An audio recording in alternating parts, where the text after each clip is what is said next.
other parts, the DG that members wanted to raise with your office. Those ones falls under the department, and we'll still need to continue with that part. So that is what is going to to happen.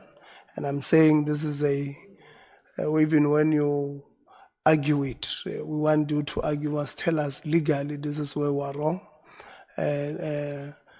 Political statements are very nice and good, but now we're dealing with a legal matter. And then when I'm going to note you're going to speak on this matter, and it must be clear that if you say you don't agree with the proposal, on what legal principle are you basing this thing on? So I'm going to note you. I'll start with you, Honorable Zondo. I'll follow with you, Honorable Khakha. I'll go to Kize, and I'll go to Govana. I'll go to Desiree. I'll go to Ngubani, and then I'll end with Souls in this round. In that order, I'm going to give you 2 minutes to make a point, a legal point here.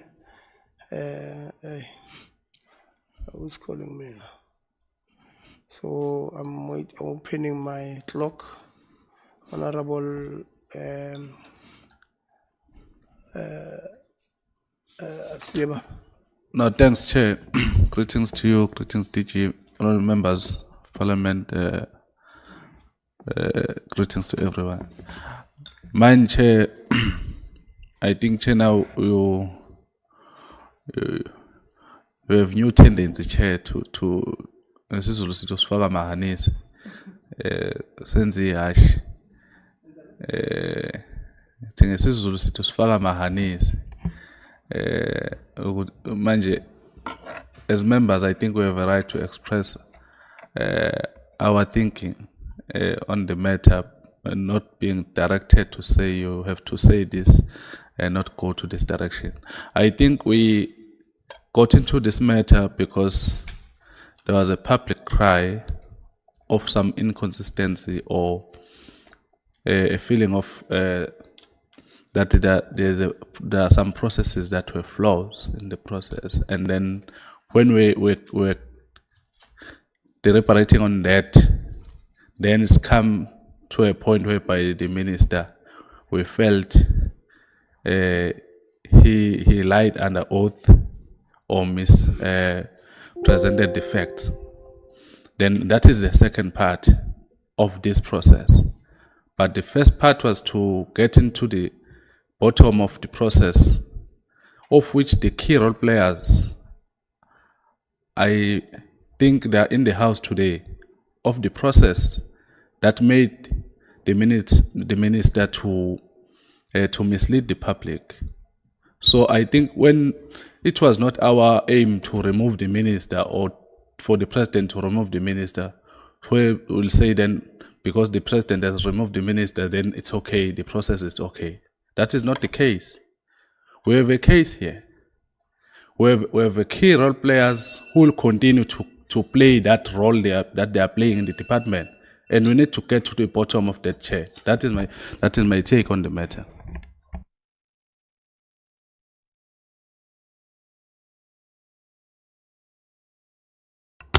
Thank you, Chair. Good morning, colleagues. Chair, firstly, it would serve this committee great justice to give us the legal quotes that legal is basing their decision on, particularly because once we have that, then I would call for a caucus break for all parties to consult their legal opinion on this, because it does not make sense. One, this meeting was called in the same way that the previous meeting was called, where Advocate Terumotau and Ndate Ngubane were present, and we were able to engage them and ask them without the minister there. There's nothing that is stopping us from engaging Solani, from engaging Simane, from engaging Ngwenya, and the whole lot. There's also nothing stopping this committee from calling Nobuhle Nkabane back in her capacity as a private citizen to come account for the role that she played as part of this committee's efforts to holding previous and current administrations accountable for the work that has to do with the state's coffers. So if Nobuhle is not here today, if Dr. Nkabane is not here today to respond, in the same way she wasn't there last week Friday and we were able to engage others, I move that we continue to engage the people who are here today. We thoroughly do what we did the last time, and then she be called back and come. In the same way that this parliament has in the past exercised its muscle and teeth to summon people who sit outside of the executive to come and account before parliament. There's nothing stopping our job here altogether. And I also want to caution, Chairperson, that when legal gives an advice to parliament on how parliament must conduct itself, it must apply itself not in alignment to a rigid way of viewing the role of parliament, but do so fairly in the spirit of what this parliament, and not just this committee, is supposed to do. Whether Nobuhle Nkabane is minister or not does not change the fact that she lied, she committed fraud and a statutory offense. The law will deal with that, it's good, but these people are here and they must respond. Come through, Mkhize. Thank you very much, Chair. Greetings to the members of the committee and the members from the department. Yes, Chair, it is only fair to give the members who were not present last week to also read their statement for record, perhaps to also engage them. Even though the minister may have been asked to stand down, but they are still officials of the department. We need to solicit some facts around them, engage and see what could be the way forward. Chair, thank you.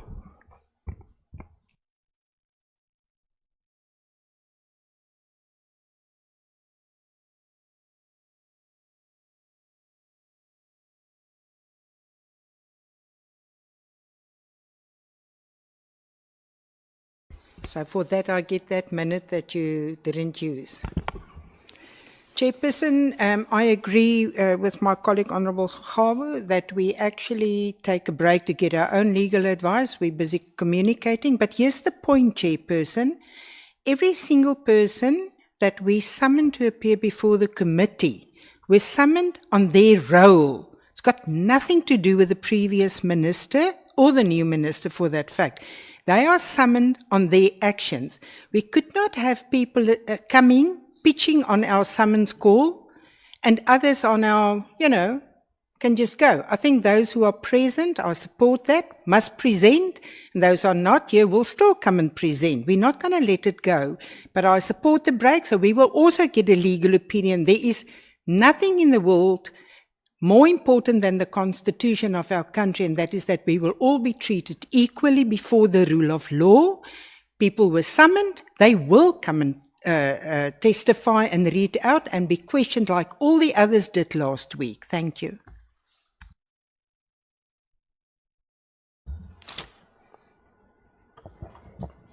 Thanks, Chair.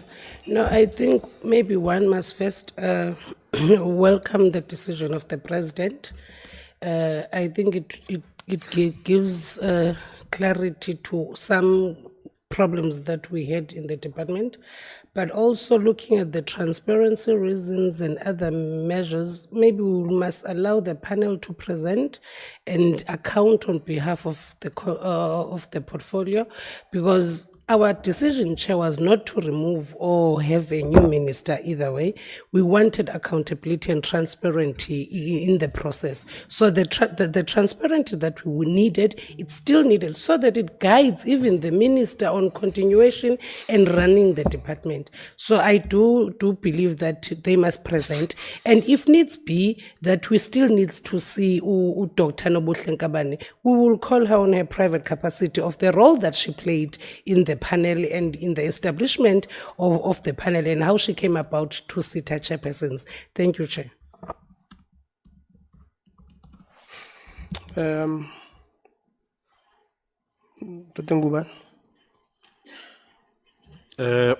Good morning, Chair.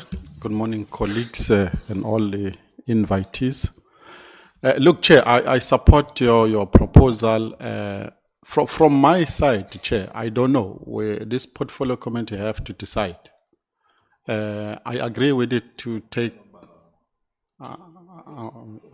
Zondo. I agree with it to take the people who cause this chaos into account. That one definitely I agree. Well, what I would like to guide chair the committee is its responsibility holistically to hold the Department of Education account and to make sure that the student that we are serving benefit from our presence here. That's what I would like to focus on. And we need to decide as this committee whether we are a commission of inquiry or forever taking people to questioning people and all those stuff, or we want to clean up the higher education and make sure that those that are evasive are taken into account. That's a thing we need to decide.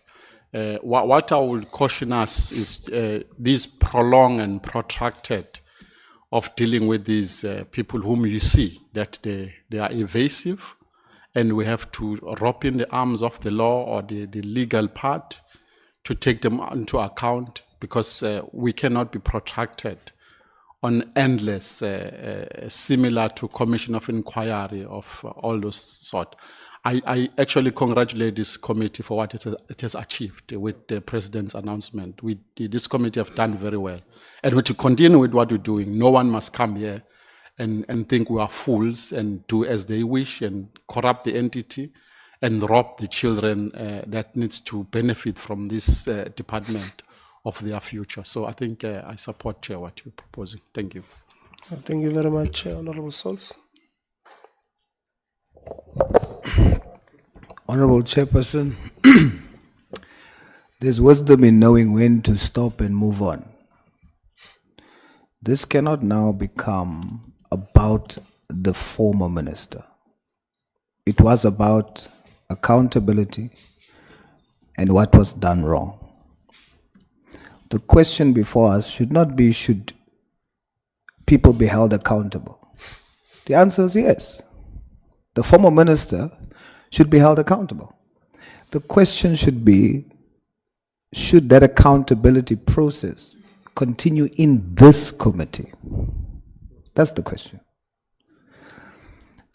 There are other processes, parliamentary processes, where she would have to appear.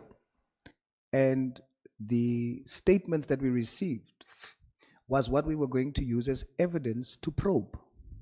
If I'm now going to ask these questions again, Chairperson, I'm going to get answers like I'm answering for myself.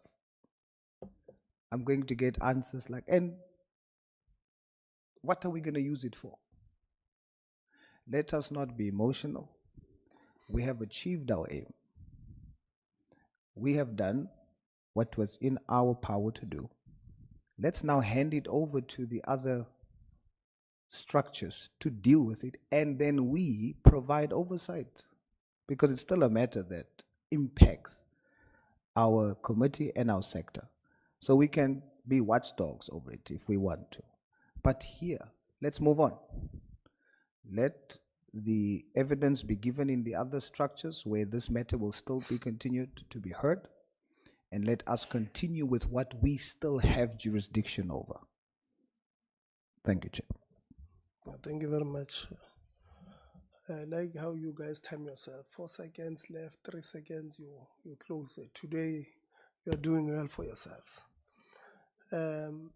Colleagues, there's a principle in law called the principles of natural justice. What does it do? It says if somebody alleges, in order for you to give an opinion over what somebody has alleged, you must give the other person who is alleged against a responsibility to respond in order for you to close the matter, right? So legal says that the minister, we were questioning whether the minister lied to this committee. This is what we're doing here. Whether the minister lied or misled this portfolio committee by saying that she had an independent panel that dealt with the matter. That is why we asked the meeting. I will refer you to your own resolutions of the meetings of the 18th of June. What do you say there? You said we want to get to the bottom of whether the minister lied or not. And therefore, Chairperson, write to the panelists and ask them to give us written responses by the 25th of June and tell us what is it that, what was their role in this thing, whether this thing existed or not. But you colleagues said, we want to prove that the minister lied or did not lie. So that is the primary reason for this thing. That is what, now the minister, whether she lied or not now, there's nothing that we will do. She's no longer in our space. There's a different committee that now can deal with that particular issue. This is the ethics committee that Honorable Khakhao did there. But we can't, when we continue with the matter, what I'm legally, Phumelele, maybe help us.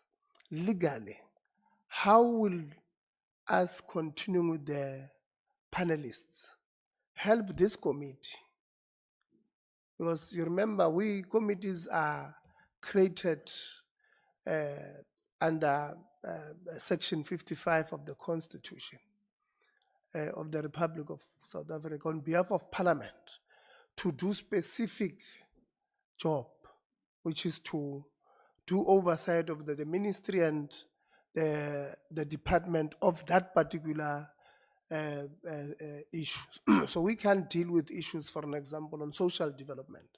Even though we're members of Parliament, in this committee, can't deal with issues of social development. So Phumelele,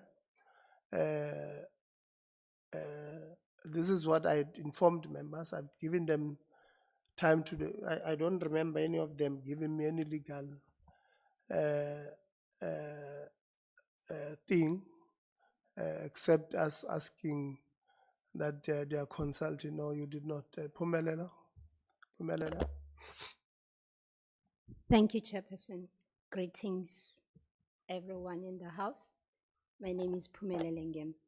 Chairperson, just to zoom straight to the point and the question that you have posed to me, there is definitely nothing wrong with what the members have indicated in respect of their oversight functions within the portfolio that they are mandated to address.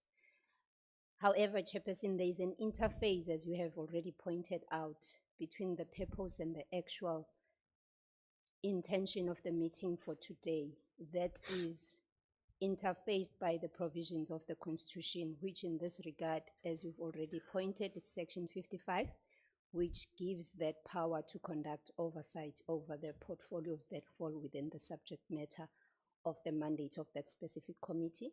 Then there is also the powers which the committee was exercising within Section 56, but more so, I think the main gist is under Section 92 of the Constitution, which is between subsection 2 and 3.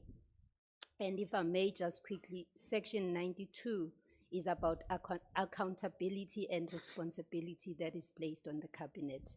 And I guess that is where the main part involving the main role player in this matter and the purpose of the meeting was addressing and receiving reports or evidence in that respect. So the interface between Section 92 and Section 55, Chairperson, needs to be unpacked further as for the purpose of this meeting and the conclusion that will be required for purposes of this meeting having started and having gone in the manner with the events that are occurring as they unfold, Chairperson.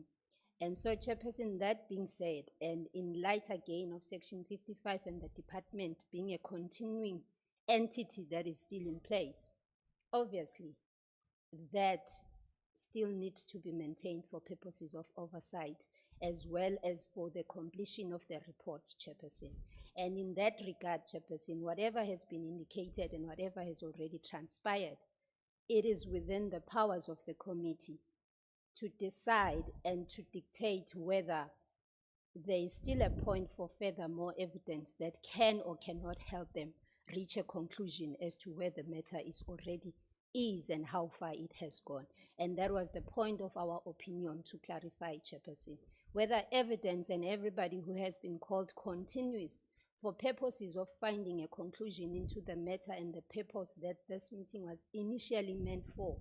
That is the main question that needs to be addressed. And I think the last part, Chairperson, I should be speaking to or indicating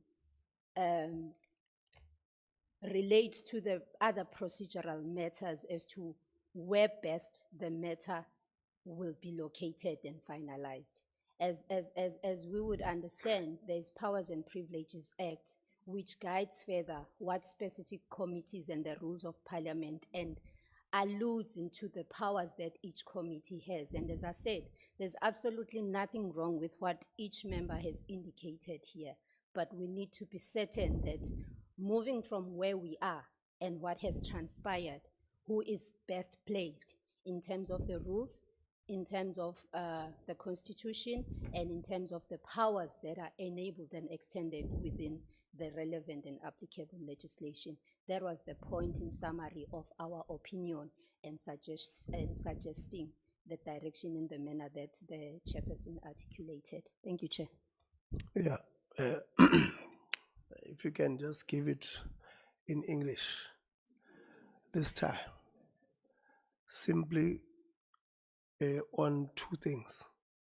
Whether there is merit on continuing with the reading into the records of the panelists when you know you will not have the right of reply by the minister. And I want to indicate that, remember, Dr. Nkabane was brought in this thing as the minister of higher education. She's no longer a minister of higher education.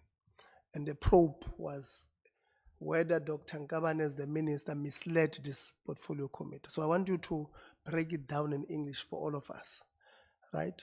There's well, talking to legal now, allow legal. The minister was, these comrades or these colleagues were probing the actions of the minister as the Zondo. But you can't disrupt us, please. The probe was into the minister in the actions that she has taken as the Minister of Higher Education and Training. And that is where we entered. That is why no other committee would have probed the matter. It was because she was a minister. So I want you to clarify it for us. She's no longer a Minister of Higher Education. So you are probing her. If, you know, like some are saying, let's continue to probe her actions as the minister, and she won't be able to answer for herself as the Minister of Higher Education and Training. So the probe now probes the actions of the minister in her, and I'm not saying we must not ask, like I've already agreed that the former Minister Blade will be brought in to do something else. That's one we've agreed, and it's not about that here. But here the probe was, your action as the minister has brought us here. And these people are here to give their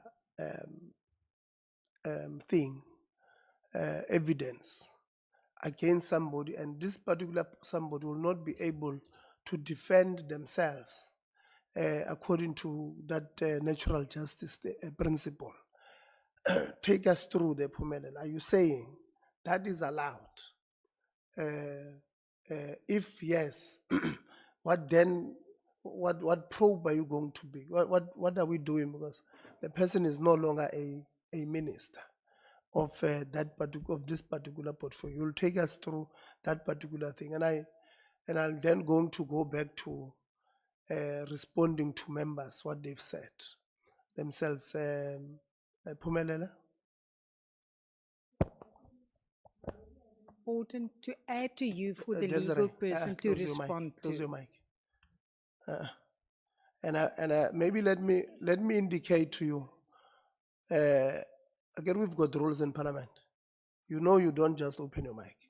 Chair, you must also give There's us an you don't opportunity just to open your raise mic an important and you matter don't- that the legal and you rep must don't answer. you don't speak over the chair. Those are the rules. Don't want me to exercise the rules on you. Yeah, no, I will. Yeah. So you Is that the committee is doing its functions, and its functions include ascertaining and obtaining evidence and getting information in various forms within the mandate and the provisions that I have outlined, because Parliament is a creature of statute. There's absolutely nothing that Parliament can do and its committees can extensively and extended do without a direct provision that is guiding the members what to do. So that said, Chairperson, I want specifically as an answer to read section 92, 2 and subsection 3B for members without me having to interpret it or give any meaning to it. But as it states, it says, members of the cabinet are accountable collectively and individually to Parliament for the exercise of their powers and the performance of their functions. Members of the cabinet. Subsection 3B, members of the cabinet, in accordance with the Constitution, must provide Parliament with full and regular reports concerning matters under their control. The point we are at now, the chairperson has alluded, the minister has been removed. The minister no longer falls within section 92, but the proceedings of the committee does not stop based on the fact that a specific person has been removed, because the Department of Higher Education still exists. Now, it is the ambit within which you must address what still needs to be addressed, that must be corrected and be fairly and procedurally and legally so. That is my response, Chairperson. Thank you. No, thank you. There's a clear distinction between ministry and department. The department still exists, we all agree. And we're going, like I said earlier on, we're going to continue with that part. But the, what do you call this thing? The section 92, subsection 2 of the Constitution that says ministers or members of cabinet are individually and collectively accountable to Parliament. Means that Dr. Ngabane is no longer a false part of that. She's not a member of cabinet as things stand. So I fully agree with you. I'm going to give you, I don't know, is that a point of order? Not necessarily a point of order. I do think it's fair that we are able to register alternative views or differing views. Mine is the legal advisors for Parliament is correct in that cabinet ministers are supposed to come and account. But there's a missing link here that is not being considered. Here's the link. And the link lists in 3 sets of legislation. One being Rule 167 of the National Assembly Rules, read concurrently with Section 14, subsection 2 of the Powers Act, the Powers, Privileges and Immunities Act of Parliament and Provincial Legislatures Act 4 of 2004, empowered under Section 56 of the Constitution. If Kibala alone, Chapter 5 of the Powers, Privileges and Immunities of Parliament, that subsection 14 of it, it makes specific reference, and I quote open, the committee can summons any person to appear before it to give evidence or oath and affirmation to produce documents. So while it is true that Minister Ngabane is no longer a minister of this committee, reporting to this committee, what is true is that what we are investigating here, what we're conducting oversight here, is not concluded. This committee hasn't concluded its work. And so in order for us to give her the right of reply, which she can deny if she doesn't want to come get it, and then we can fight her to get it. But the bottom line is, if she doesn't want to come here, she's still an MP. It's very easy to give a summons letter to her for her to come here, as is empowered by the 3 sets of legislation that I've given you, as that being the case. Number two, the point here is, which I think the legal team is saying, this committee can still continue with its work by engaging the any persons. So the argument of ministry no longer being there and therefore ministry no longer having a need to serve before this committee on an unconcluded agenda item of this committee, that argument doesn't hold. So if we're not going to have them today, then committee will have to move that they must be summoned to come back with their minister. Okay. No one is arguing anything about summons here. No one is arguing. The point here is, when you are doing inquiry, what maybe that's the point you guys are missing. What were you doing an inquiry for? Bezri, are yes. What were you doing an inquiry for? Well- And if you say you want to continue, you are continuing with what? Okay, I'll make it very easy, Chairperson, because you signed the letters that went to officials to come and appear, officials and panelists and whatever you want to call them.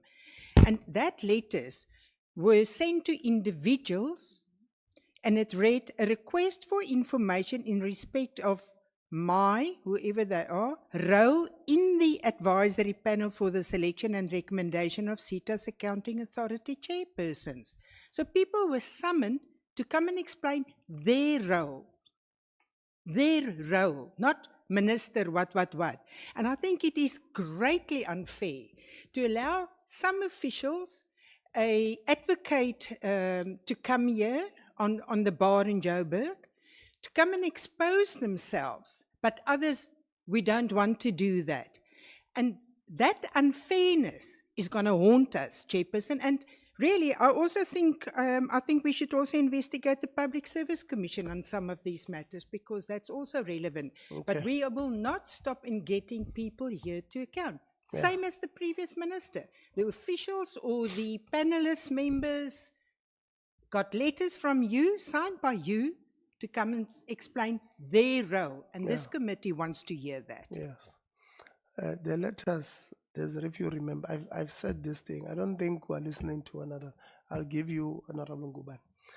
But when we sent them this letter, what was the context? The context was the members were saying, you believe the minister has misled Parliament about this panel, and you wonder. That's why when I wrote the letter, I said they must come and explain their roles. It was in that context of what you guys were doing an inquiry on. So don't move the context out of it. That's why I was saying, when you answer what was the purpose of this thing. That is the purpose of this thing, and I'm going to give you the Dengubani just now. That was the purpose. Now you want to shift goalposts. You want now to do an inquiry on what? That's what you must then answer. No. Chairperson, thanks. I think, Chair, you need to be fair to us as well. We have strong views as well. And I see other members want to think that they're the only one who have strong views on this matter. I would like to repeat again what I said. This committee is not a commission of inquiry perpetually. Yeah. We're not going to delve into that forever. We'll be querying people of what they did before, what they did on the 6th Parliament, what happened. Chair, what I said, I'm repeating again. Let's ascertain the remaining information wherever we can get it. If we get it, conclude by writing our report on the matter after we've gathered all the remaining information to those that we've requested, to supplement on the information that we received last week. And I highlighted again, and maybe it was mild, I said this committee has achieved what it was doing to take the executive to account. So we must gather what is remaining and not be a perpetual commission of inquiry. We are not. We have a lot of work to do to take the department into account on many other work.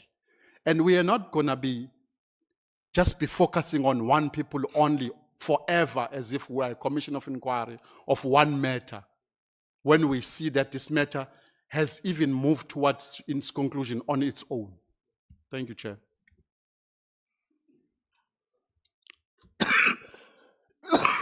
Yes, Zondo. No, thanks, Chair. I think, Chair, I don't want us to be seen as if we are fighting against each other, like there's someone who knows something that others they don't know. But the reality of the matter, Chair, last week, Friday, I said the two gentlemen who were within us in the meeting, I said they should not present their case. And the meeting said they should. And it's not fair to them to that, because they respected the committee and came when we called them, and they were made to present their case on the matter. And I said, because the other ones are not here, let's wait for them. And the meeting said, let this one who are here present. So let's finish up, because we need to present the report of the matter to say that we got to this point. This is what the outcome of the people who were role players in this. So I think, Chair, let's give the rest, because there are allegations from the presentation of last week, which those who are here today, they need to present their case of what they know. Yeah. So thank you, Chair. I think we need to be fair on the matter. It will be the last day of the. Yeah. So the material conditions of last week Friday have changed. Reality is, two colleagues who presented, the minister was going to have a right of reply. That's the big material condition that you are ignoring. I was going to respond because I know that some of you would have said we must ask them to speak, because there's no difference. The minister was still not there last week. Somebody said that. But the material conditions from last week and today are different. The colleagues who presented their case, the minister was going to be given a chance to reply to that part on what they would have alleged, right? These ones who you are saying we must, just because we must be seen to be fair, the material conditions don't allow. They have changed. The minister is not there to respond as a minister on this part. And don't forget, and I agree, Mbobo, this thing can't be a commission of inquiry. By the way, the issue of this panel is not legislated. It's not on any legislation. It was what the minister did herself. That is why it was, when you say it's her that must respond to this issue, it was what she termed an extra mechanism for governance, for transparency. That's what she did. So unfortunately, the panel itself is not legislated. Even when you want to continue querying it, you must query it with that particular minister in his position or her position as the minister, because it's her who took that particular decision. Lonzi? No, thank you, Chair. I think, Chair, the principle that we must take here, because we've got an opportunity as the Committee of Parliament to guide the future processes of the department and the ministry. So I don't want this matter to be personalized, that this is an individual matter. But part of the importance of getting the facts of the matter is that how do we avoid this from happening again in the future? And the only way of avoiding this process, because remember, one of the things that we're empowered with as not only members of parliament, but also as portfolio committees, is to introduce amendments to the Higher Education Act. I think it's something that we've always been speaking about. So at the end of this process, yes, the minister is gone, that's fine, we're past that.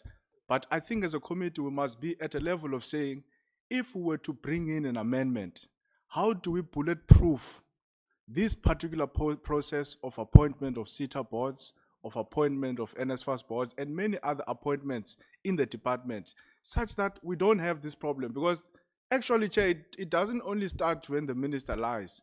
It starts in the appointments themselves. When members said, why are we having politically aligned people here appointed? Why are we having children of ministers appointed? So the importance of getting all the facts towards the conclusion of the matter is such that the committee must be able to present before Parliament, say, having traveled this route, we are now proposing that to create much greater integrity around appointments in the department, this is how the process must take place. Thanks, Chair.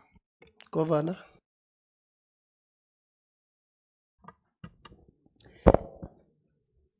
Chair, maybe if Chair, you would assist this House on giving a guiding or a certain decision where it says, because we were playing a role over this panel and everything that took place, we wanted accountability, wanted transparency, we wanted to know how did it form part in playing the roles of getting the panelist. Now that the minister is not here, how do we then close this, or which report will seal this discussion in saying this was the stand, or these were the findings from the portfolio in dealing Hold with. on. Colleagues, you've just spoken. Alonzo, qeda ukungena nje. Yeah, please. So maybe Chair, if we can get a clear direction on how we close the matter, because we can't close the matter on saying the minister was removed. We did not call for a minister to be removed. We wanted the minister to come and respond. We wanted panelists to come and account. We wanted transparency in the department, because for us to achieve all these problems that we have in the higher education department, it's through accountability and transparency, and us guiding and assisting all their problems in the department and making findings. But now if we'll just stop and say, the minister has gone, so it stops. I just wanted to find out then, how do we close the report? What do we say?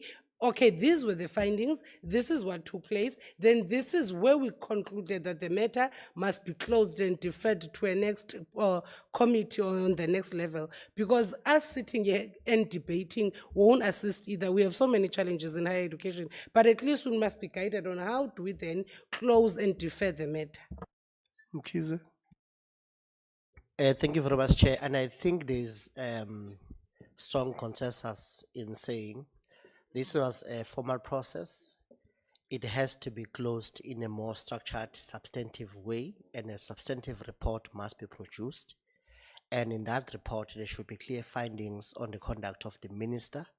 And for you to do that, you need to collect as much available information for you to make substantive finding expressed in writing to make a report. It therefore makes sense, if I move with what Commander Ngubane has also said, to say we have to bring it to finality, but we can't do it haphazardly. There should be a substantive report which is very inclusive of all facts available. It therefore makes it necessary for the members who are present today to also add, for us to make that substantive report as part of closing the issue. Thank you, Chairperson. I have two proposals on how we move forward. I think the consensus in the room is that we must engage the panelists who are here today so that we can conclude our work. Two proposals. One, you are correct that the material conditions around the minister were different on Friday to today. You are right. That, however, doesn't mean just because she can't voluntarily come and because she's no longer in cabinet, that she's no longer supposed to appear before this committee. That's why then, to make sure that we thoroughly do our job and satisfy your concern about her right to reply, this committee and yourself and the chair you are sitting on give you the power to summon her to come and conclude on the matter. That way you can give her right to reply. So that's number one. Number two, Chairperson, what I'm asking here for us to consider is for us to not have these people go back. We must be able to engage with them today, let us ventilate and move forward so that we can wrap up on this thing. Whether ethics concludes to deal with her and her fraud, that's great. That's what the DA wants in any case. Public protector must do the same. So should the hawks, which they are busy with. So that is not an independent thing altogether. So if we're not agreeing, Chairperson, with yourself on the way forward, then I call that we vote on this matter. It's very funny that you don't have voting powers, you're calling for a vote. Honorable Khaba? No, you don't. We have something called ATC in Parliament. Very serious. Parliament is not a Khaba.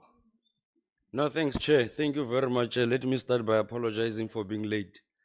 Chair, we must firstly start by agreeing on an approach of closing this matter in a proper way. And a proper way, it's aligning our views and submissions with the legislated processes that leads to the appointment of your board chairpersons, Honorable Chairperson.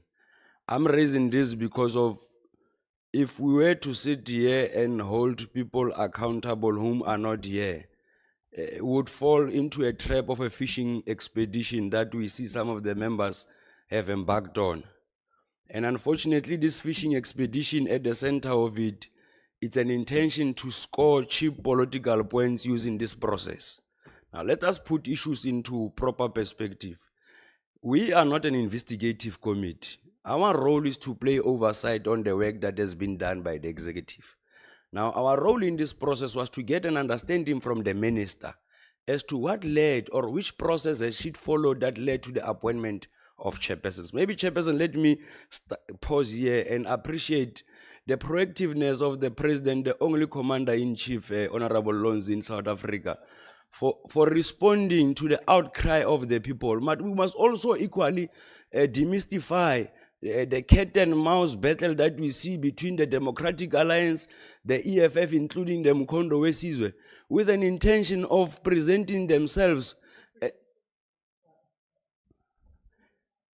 You know, there is a sudden confidence that is mushrooming from some of the members. As in, when we are speaking, we are being interjected deliberately. But that issue will be attended to. But like we have correctly said, we have equally, as much as we appreciate the role of the president in not only taking the correct decision, but the right decision of reaffirming the relevance and the importance of the of the DHET sector in our country. I'm raising this because of, it cannot be right that when the president has responded to the outcry of South Africans in relation to the position of the minister of this country, especially emanating from processes of the appointment of board chairpersons, would want to reduce this process to a political battle, or would be squabbling as to who started the process and who was not there when the process started. I'm raising this because of, when you listen to some of the honorable members, they are basically advancing what they've been perpetuating in the public narrative. I mean, MK is still struggling to grapple as to whether is it the EFF or is it MK who started this issue. We are not interested in those petty political squabble. Our arrangement here, or our area of focus, is to close this matter in a correct way. And closing this matter in a correct way, it's as simple as this one, Chairperson. One, the minister cannot be protected, Honorable Chair. I'm worried. I mean, probably there is a need for you to call another security, because as in when we are speaking, people are continuously disrupting us. But the correct way of closing this matter, Chairperson, firstly is to agree that the president has taken a decision of removing the minister, even though that was not our initial call of removal of the minister. Our initial call was the minister to come and respond. So today there is no minister.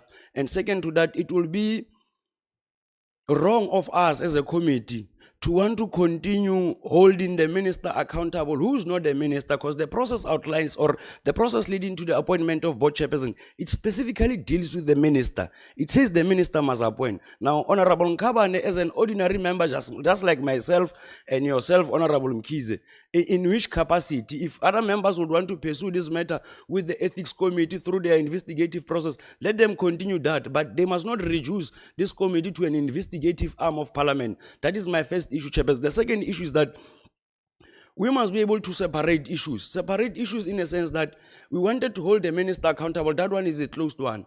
But we equally need to scrutinize, Chairperson, as a way of closing this matter in a very nice way, Honorable Nguman. We need to scrutinize the role of administration that it has played in the process.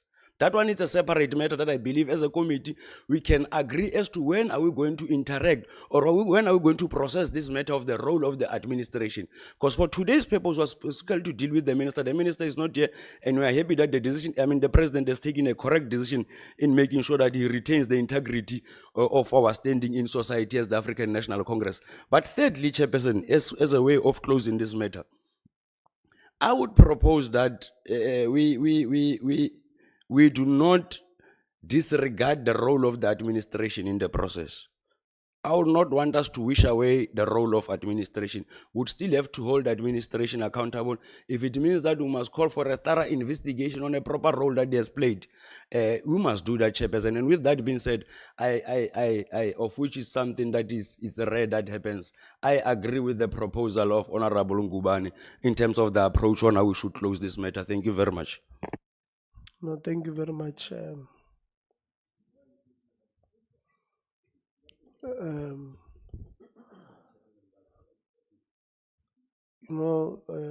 Before you arrive, members were having caucus outside. So maybe I think you also want to have your own caucus. This having a meeting inside a meeting is not helping.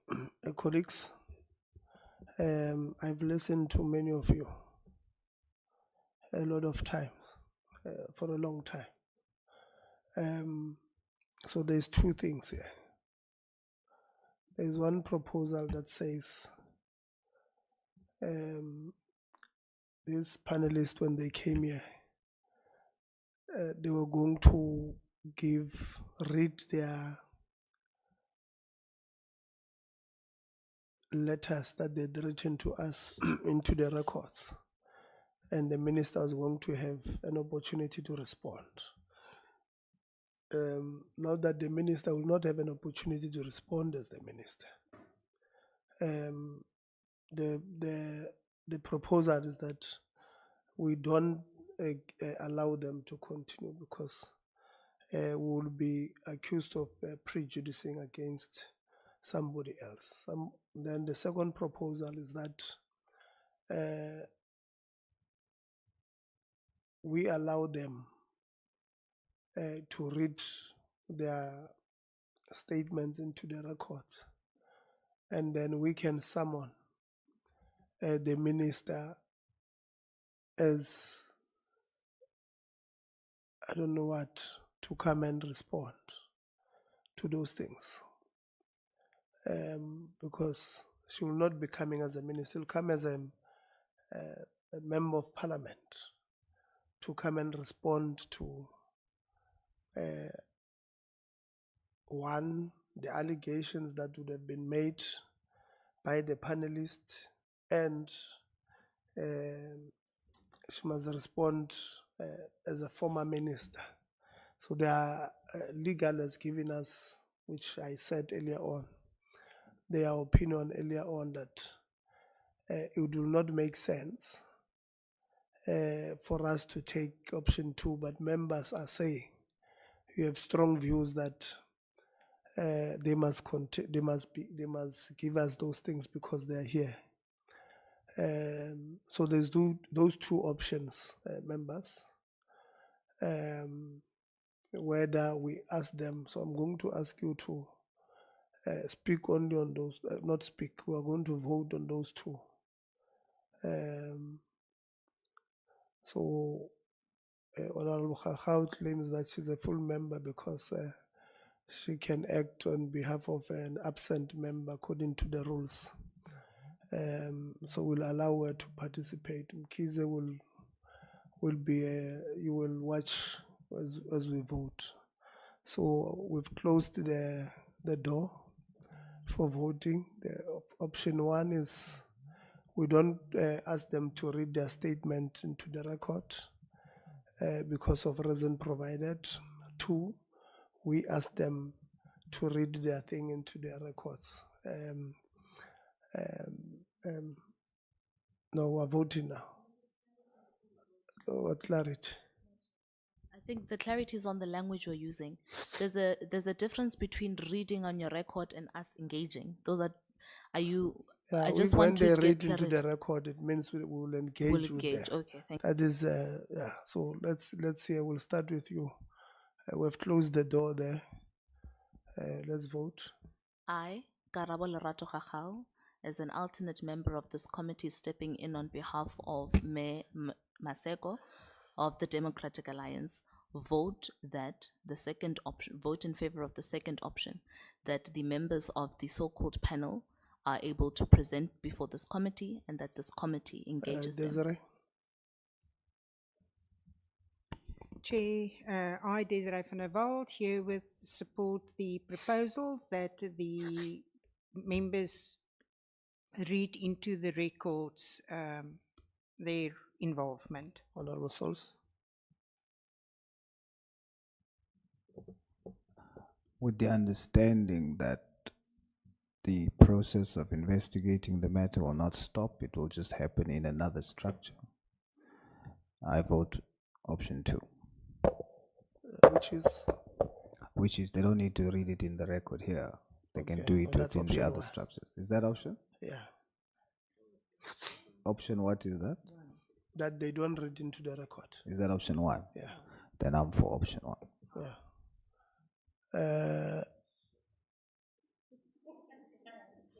Souls, when Alonzi. I am shocked by Honorable Souls. I can't believe it. But politics is like that. I, Sihle Lonzi, Member of Parliament deployed by the Economic Freedom Fighters, vote that so that we can conclude this matter. All the members who are here must finalize their reports. We must engage with it. Let us not participate in another cover-up. This is what made this matter to blow up in the beginning, and you are helping this committee chair to participate in a cover-up. Okay. And what we're just humbly asking you, Honorable, please it's don't okay. repeat the same mistake. It's okay. Thank you, We Chair. are voting. I've allowed you to speak. We are now voting. Thank you, Chair. I, Sihle Ngubane, deployed here by the official opposition in government. I support that we ascertain today the remaining information for this committee, and then we dissect whatever from those remaining panel members, and then we then write a report and conclude the matter once we've gathered the facts for the remaining panel members. Thank you, Chair.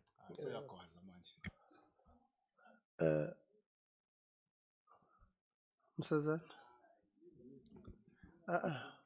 No, thanks, Chair. Members have had a lot to say, including Honorable Khabo behind me here, who was really expressing his political analysis and his thoughts about a number of things. Chair, I'm going to support the fact that the panel members that are here present their case, and I would have hoped that we would have made a clear discussion that in order for us to deal with this matter, both the former minister and the panel members would have been in the same room, so that we would have dealt with the matter once and for all. But under the circumstances, it appears that we would have to deal with what we have now. Then we'll call her separately to deal with her. Thank you very much. Khabo? No, thank you very much, Chair. I, Khawlatle Khabo, member of this portfolio, representing the African National Congress, I vote in favor of option 1. Okay. Younger? Option 1, Chair.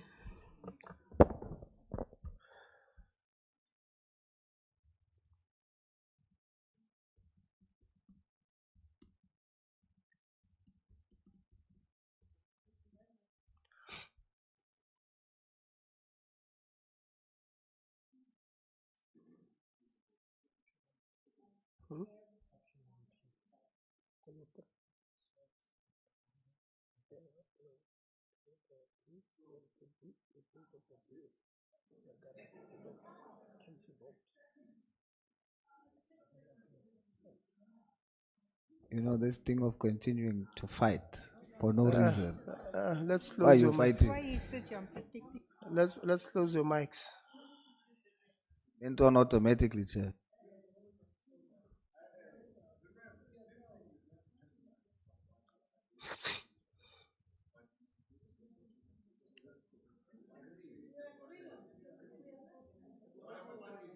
156, I think only 156.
Yeah, but don't you have to ATC? Choose ATC as an outlet. Okay. Yeah, so when the other member is absent, so it's the member.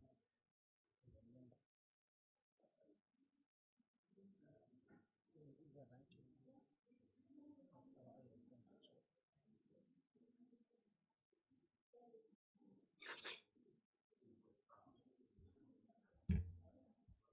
Okay.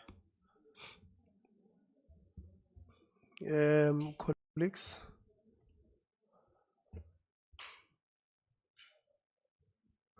let's continue. With a very suspicious vote.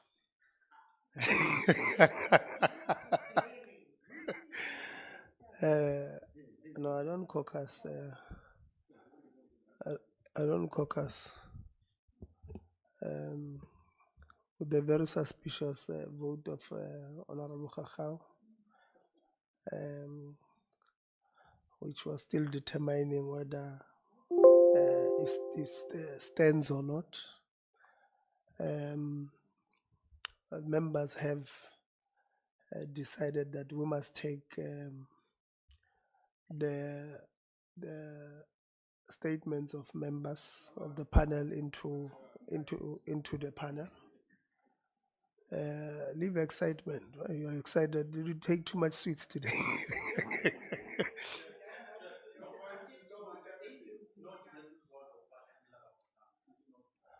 No. He was close outside. Colleagues, we don't have enough time. At the one who must leave. But we are wasting time. Let's get into the business. So I'm going to allow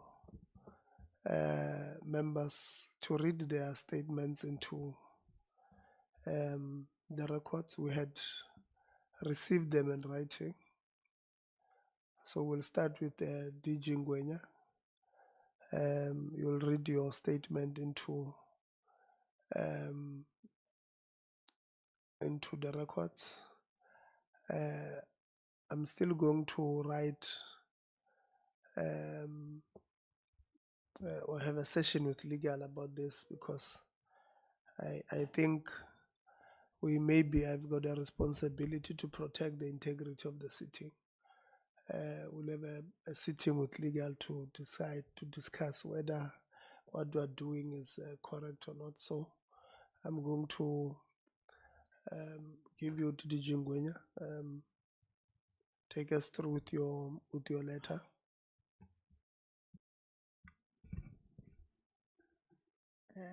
Good morning, Honorable Chair, honorable members. Far, let's be closer to the mic.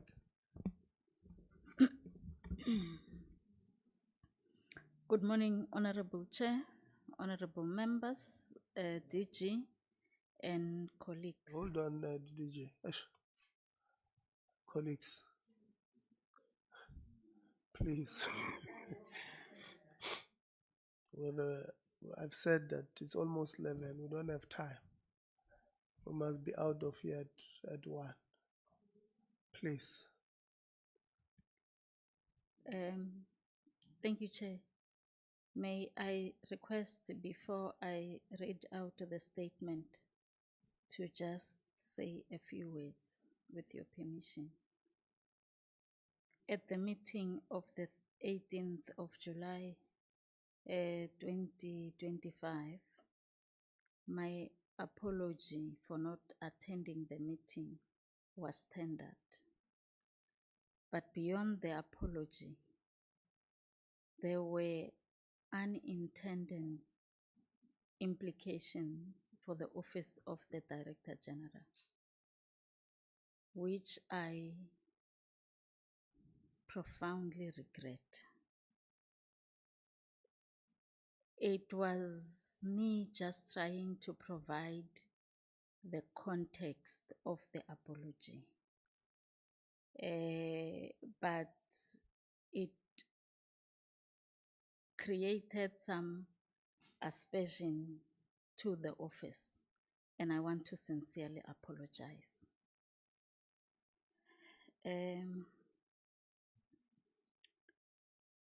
The letter. Hold on. What is the point of order? Thank you, Chair. The point of order was on procedure. Remember, in the last sitting, people were asked to take oath for their presentations. Advocate Terumotao and Ntate Ngubane. That has not been followed for the panelists here. Please, can we follow suit? Okay. No, I think it's in order. For the first time today, at least we are in order. And I'm joking, Honorable Khakham. Ms. Ngema, if you can help us with our people to take oath for affirmation. Thank you, Chairperson. Chairperson, unfortunately, I don't have the names of the panel members that are talking today, so I'm going to request them to first say their names, then I'll administer the oath. DG Ngwenya. Ma'am, who is already on the podium, may I request that you loudly for the record indicate your full names? Thank you. Rulani Ngwenya. Ms. Ngwenya, do you swear that the evidence you are about to give and the information you will present before the committee today is the truth and nothing else but the truth? You have 2 options to make that indication. You can indicate either via oath or an affirmation.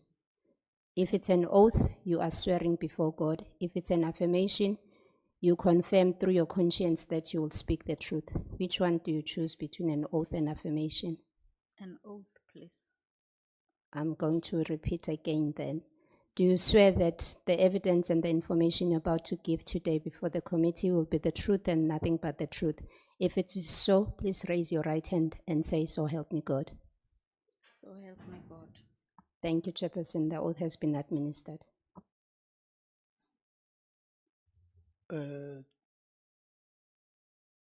Nelisiwa, please say your names. Nelisiwe Semane. Ms. Semane, I have to administer an oath for the evidence or affirmation on the information you will indicate. Please tell this committee which one you choose between the oath and an affirmation. Oath, please.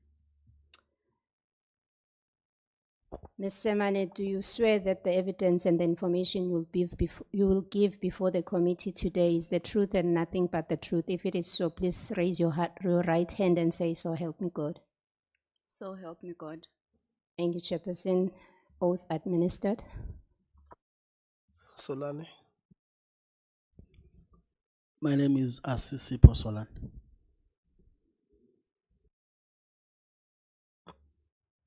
Thank you, sir.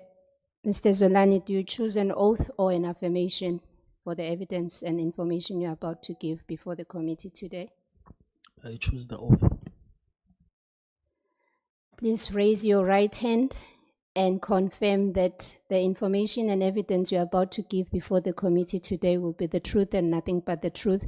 If that is the case, please raise your right hand and say, "So help me God." So help me God. Thank you. Oath administered, Chairperson. DDG Ngwenya can continue. Thank you. Thank you, Honorable Chair. It is a letter that was directed to the Honorable T.W. Litsie. It is a letter that was directed to the Honorable T.W. Litsie, following a request to provide information in respect of my role in the advisory panel for the selection and recommendation of SETA Accounting Authority chairpersons. And the letter reads thus: your correspondence dated 19 June 2025 bears reference. In September-October 2024, following consultation between the Director General Dr. Sishi and the Honorable Minister Dr. Nobuhle Nkabane, a decision was taken to relocate the responsibility of managing nominations for non-executive board members for entities within the department to the program corporate services. While I accepted the transfer of this function, I also indicated that due to the high vacancy rate at both middle and senior management within the Chief Directorate Human Resources, and given the confidential nature of the function, I will be required to undertake the responsibilities personally.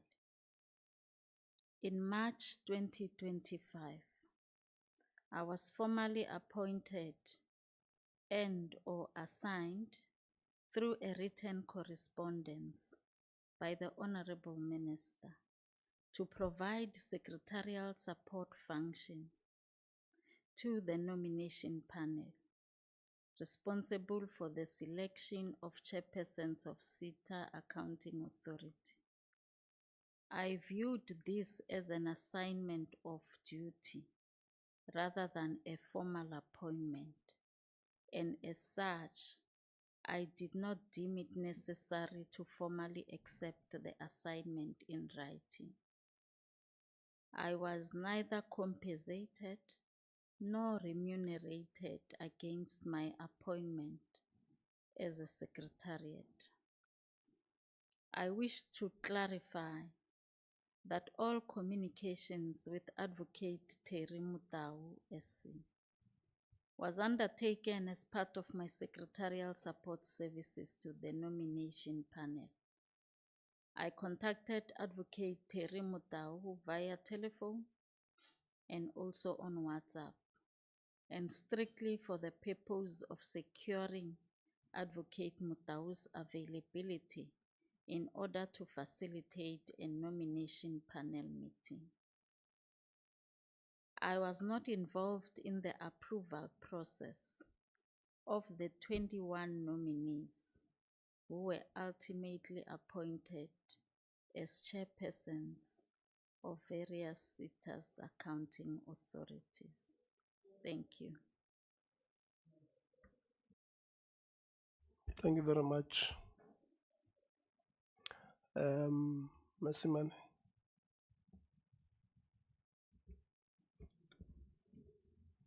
My letter was addressed to Honorable Leti, the chairperson. It says, I acknowledge receipt of your letter dated 19 June 2025. I am a chief of staff in the office of the Minister of Higher Education. While my name appears on the list of panel members for the selection and recommendation of SETA's Accounting Authority chairpersons, It is because the minister submitted a list that includes all the panels that she appointed since taking office. I did not participate in the selection and recommendation of SITA Accounting Authority chairpersons, but participated in the process for the recommendation of SITA accounting authorities, not board chairpersons. The minister's list of panel members was all-inclusive and did not make distinction between participation in accounting authorities and participating in SITA board chairperson selection and recommendation. As a public servant, I was not paid any additional remuneration for my participation in the selection and recommendation of accounting authorities. Thank you. Thank you very much, Solani. Thank you, Chair.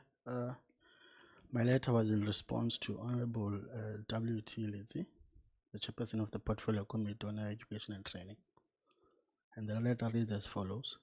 Dear Honorable Lizzie, in response to the request for the information in respect in my role in nomination process for the selection and recommendations of the SITA Authority chairperson, I acknowledge the receipt of your letter dated 19 June 2025, and I have attached a marked annexure of the letter issued by the Minister formally appointing me for the nomination committee. And I've also attached the annexure B, which is the terms of reference presented in the Portfolio Committee on the 30th of May. And I do confirm that I did not receive any additional payment, allowances, or investment in respect of my participation on the nomination committee. I discharge this role in my capacity as advisor to the Minister. No compensation beyond my regular salary was provided. Thank you, Chair. Thank you very much.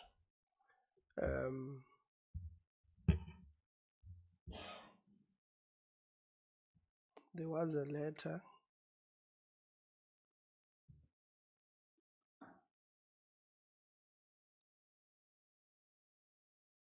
I'm trying to search for it,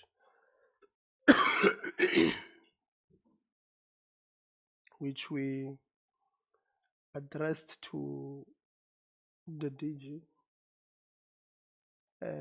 We've not received a response. I'm not sure. We'll have to check. But DG, there was a letter written to us by somebody who said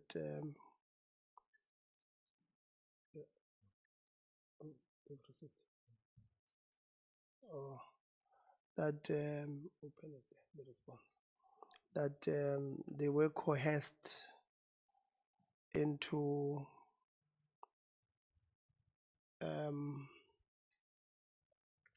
being members of the panel, and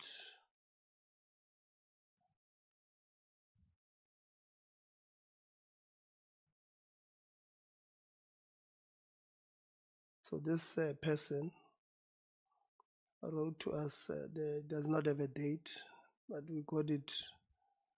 And this person says to us, I'm going to read their letter,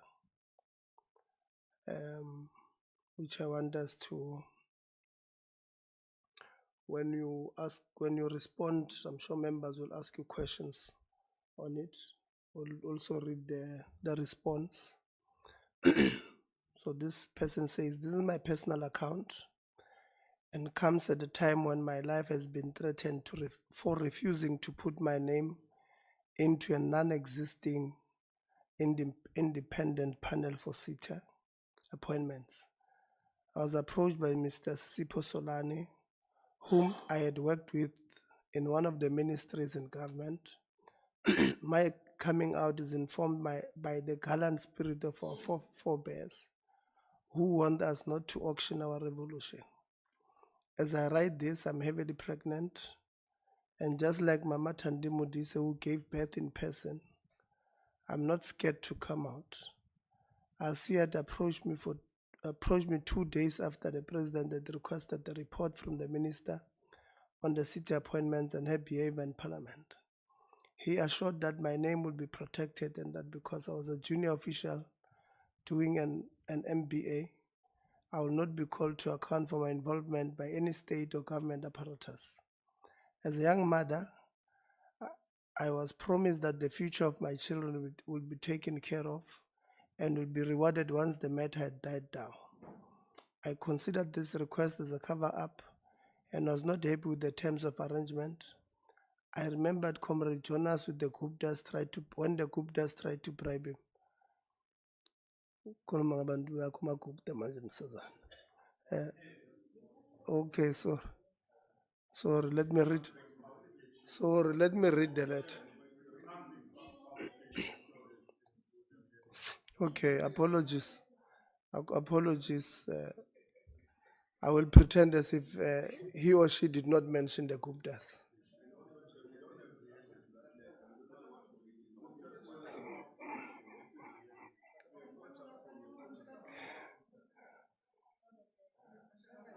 Can I continue? This thing of the Guptas doesn't sit well with MK. I'm sorry, but let me read the letter.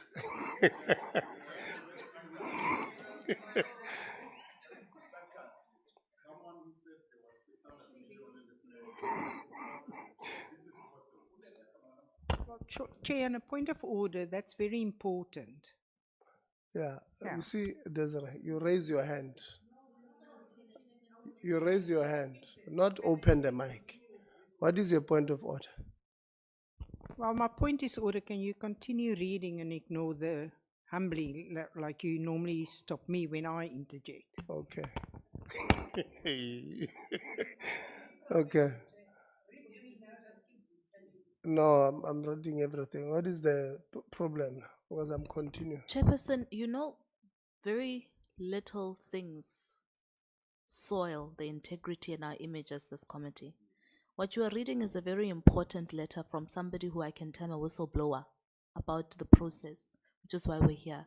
We can't mud it by making jokes about it. And if the MK party is aggrieved about their history, it's not something that this committee should deliberate on right now. Please, can I protect you on behalf of yourself? No. Continue and read the No, letter, please. you are provoking those people. You see this thing of political statements. Yes, Mseza.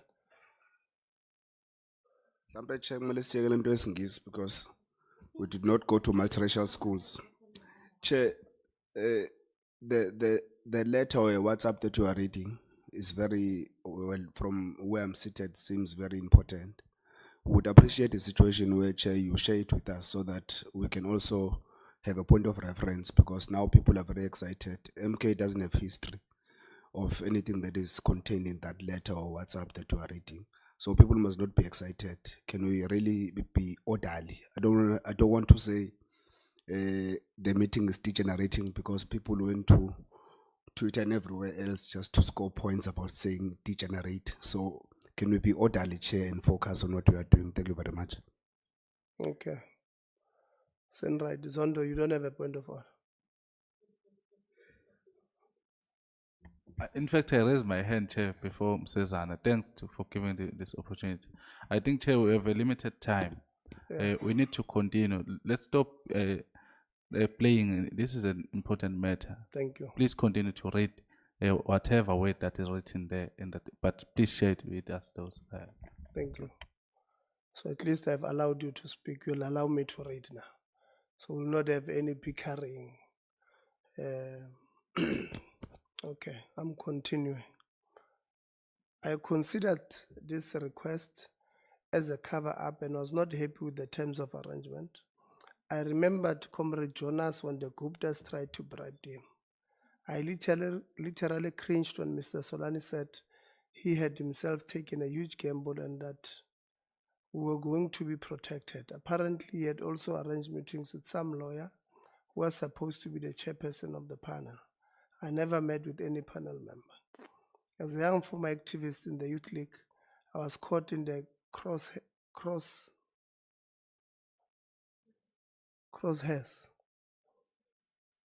Oh yeah, the first, you know it. Crosshairs, as I could not betray my own comrades. However, when I was pushed to have my name released, I spoke to our family trustee and she advised that I rebuff the request. This was communicated to Mr. Solani and encouraged me to be on board as the popular protected us. I was advised by a family trustee that this matter was in the public already, and in the interest of the public, I then refused to have my name released and was then threatened that I would lose my job as my boss was a junior to the minister. I'm coming out because I'm likely to be victimized, and that these threats are now mutating into criminal behavior. But I'm a committed South African who saw how corruption in the city stole from the poor of the poorest. I'm disappointed that the pressure I'm being put under is happening under our lofty and celebrated constitution, where the people who are supposed to be our guardians, just as we celebrated the anniversary of the Constitutional Court. What a disgrace. I'm suspended for my refusal to lie. I'm ready to come out. This is not a threat but a commitment to a clean, corrupt, free country. Where's that letter? Give it to me now. Or you open it there. So we then wrote to the department to respond.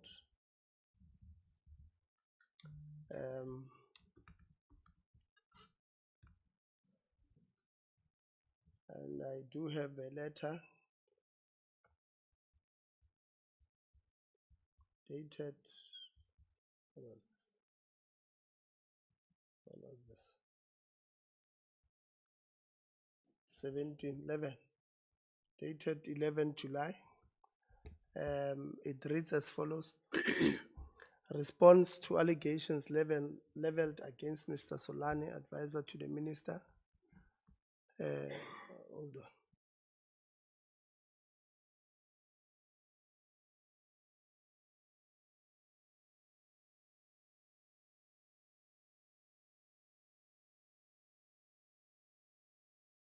Okay. Response to the allegations against Mr. Solani, bracket advisors to the minister by Ms. Dilega Mbuso. The above heading, as well as your letter to me dated 25 June, which is attached here and marked Annexure A best reference. I've read the undated letter containing the allegations raised by Ms. Dilega Mbuso and attached it herein marked Annexure B. Subsequent to me having read the letter, I undertaken a departmental internal investigation to ascertain the Directorate Human Resource condition of service as to the employment status of Ndilega Mbuso. The investigation revealed that Ms. Ndilega Mbuso is not an employee of the department as alleged in her letter, and her allegations are therefore not true and misleading. Kindly see Ms. Chamani's email on 8 July, which stated that the official referred to in your correspondence is not in the post establishment attached here and marked Annexure C. I hope my response clarifies the chairperson's letter to me. So I thought I must just read that information to you so that when you engage with members, you also engage on that. So we are now, before I give members to engage, let me see. Yeah, where are those minutes? Because you have a tendency of not passing minutes. You run away after you've asked questions. We've sent you emails, minutes that must be, and the report that must be adopted, the dates. Yeah, the minutes are 2 July, 16 July, and 18 July. 18 July was last Friday. So those are the minutes we've sent you. Can I see anyone with the hands that seeks to correct any of the minutes? No correction. Can I see anybody who's adopting the minutes of the 3 sets of minutes? So you're not adopting your own minutes. So it means you can't raise your hand for questions because you participated in those minutes, boss. Zondo? Chair, I think I've looked at the minutes, and one meeting I sent an apology. So if if it's a package, I can't adopt them. Yeah. Yeah. You are adopting which ones?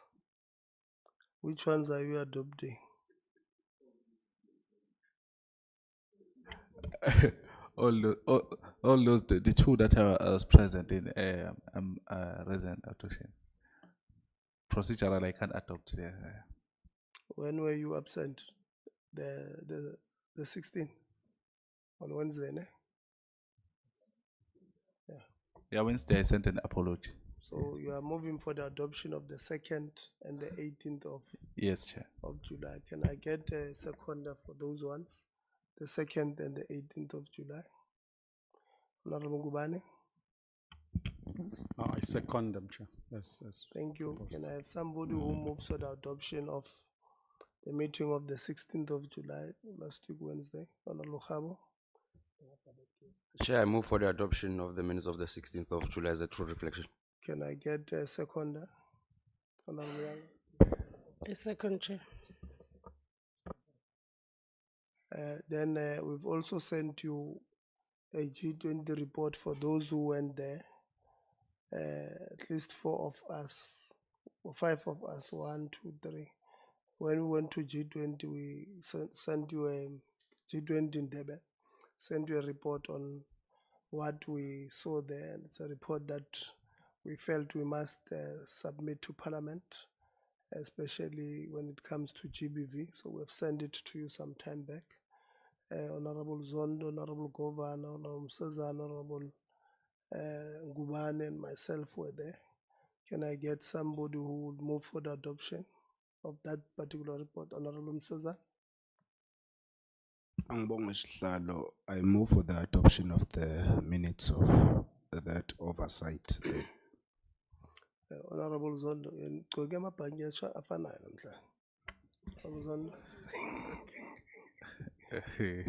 No, I'm seconding that. Thank you very much. The report is seconded. Well done.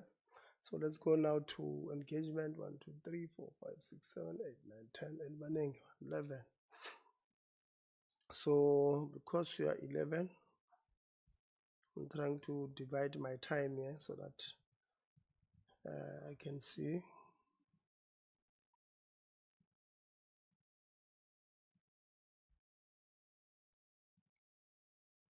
Okay. It's 11:15. So each one of us will have 7 minutes.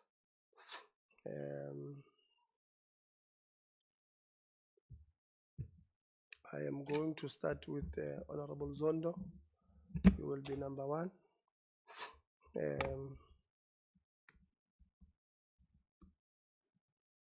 Hold on.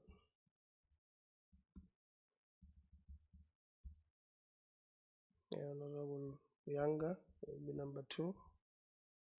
Lonzi 3. Mkize 4. Khahau 5. Desire 6. Msezana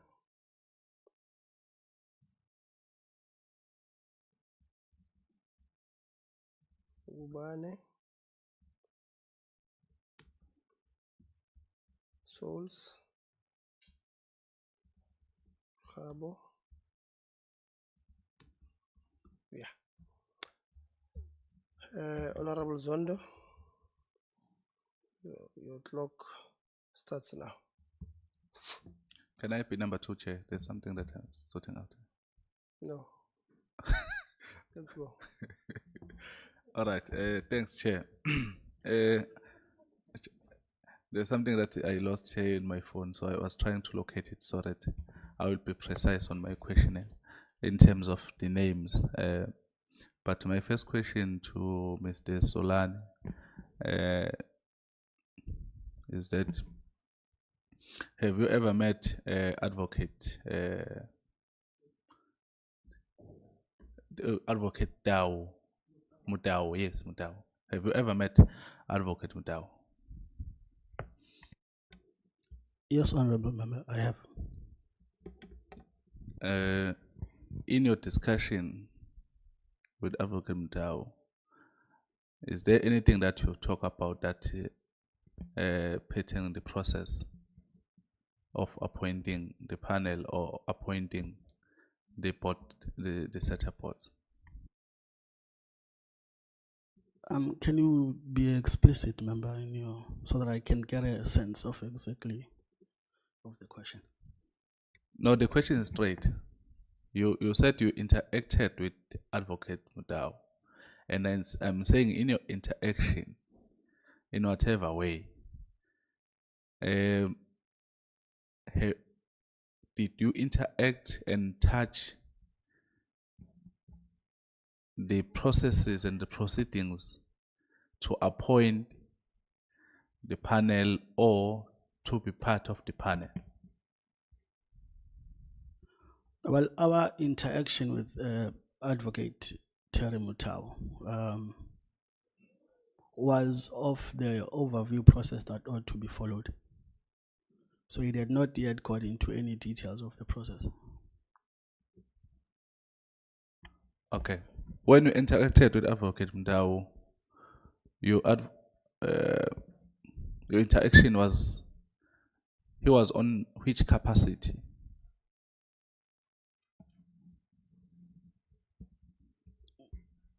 When you are saying member, which capacity, again, I will request for you to become clear on the question. When the minister was telling us about the panel, there was a point whereby he said Advocate Mdau was to be a chairperson. And Advocate Mdau said there was no meeting that he ever set of the panel, let alone chairing it. And last week, Advocate said that he had a meeting with you, and that's why I'm asking your discussion on those meetings, and where did you left it? Okay, like I would have mentioned earlier, the meeting with Advocate Terry was to have an introductory and an overview discussion on the process that was going to follow. And that was the essence of that brief meeting. Then what happened next after that discussion? Again, I'm going to request you to be more explicit when you're saying what happened next. Exactly what are you? You said you had a meeting with the advocate, and then the next step, because advocate told us that the last time we spoke to you, you were preparing for a next meeting, and that next meeting you were nowhere to be found, and thereafter he saw his name appear to be the chairperson of the panel. Then that's why I want to get your involvement in terms of facilitating the panel, because remember what you said in your opening statement. Then I want to align that with what we know. So can you not play around, because my time is going? Please be precisely give us answers that we want. Your interaction with advocate and why that interaction didn't materialize into the desired outcome.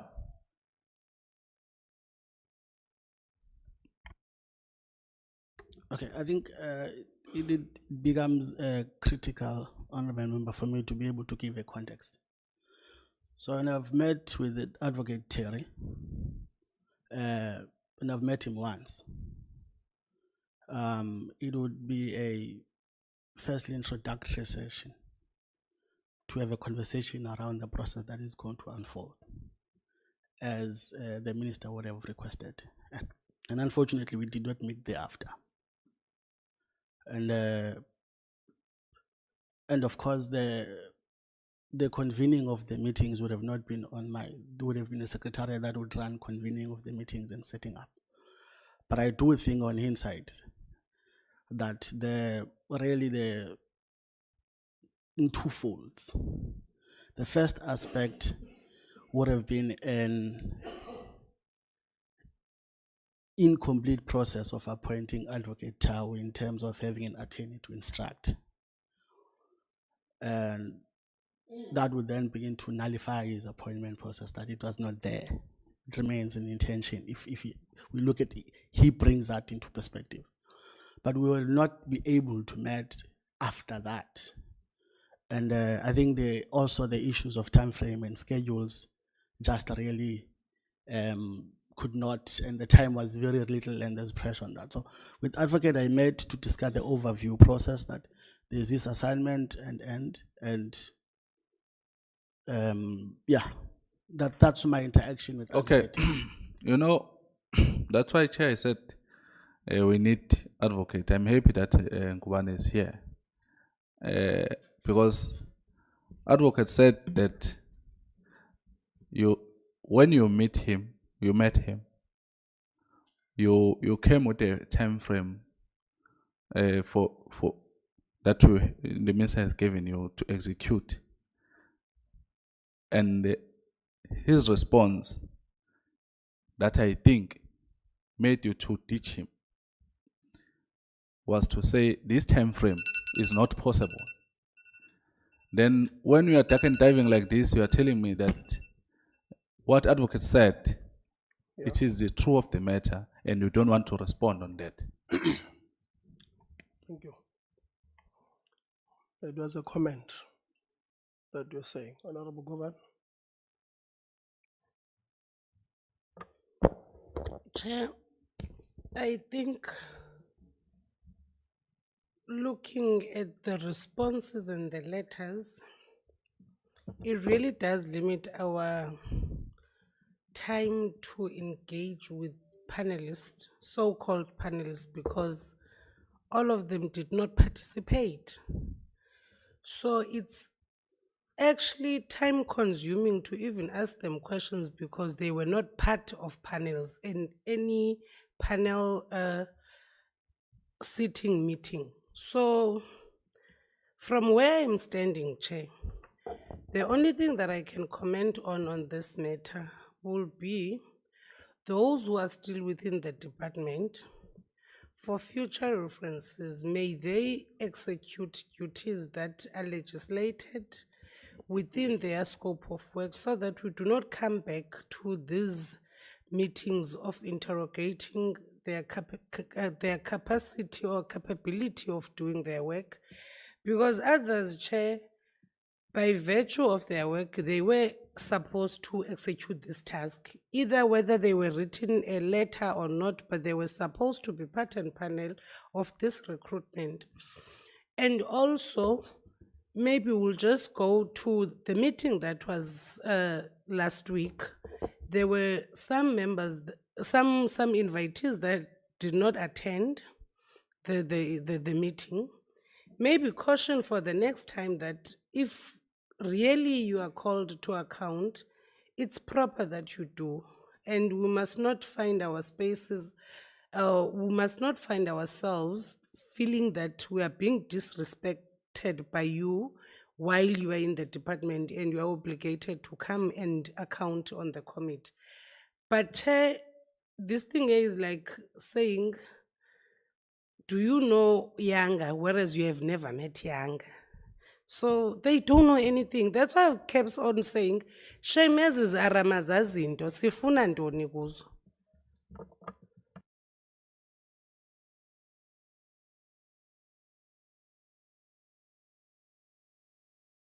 Okay. Lonzi. No, thank you, Chair. Sifun is around, Chair.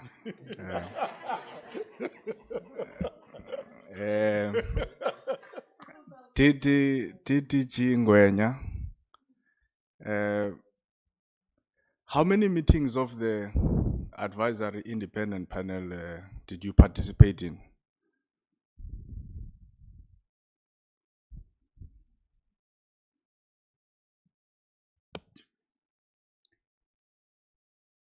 I did not participate in any formal.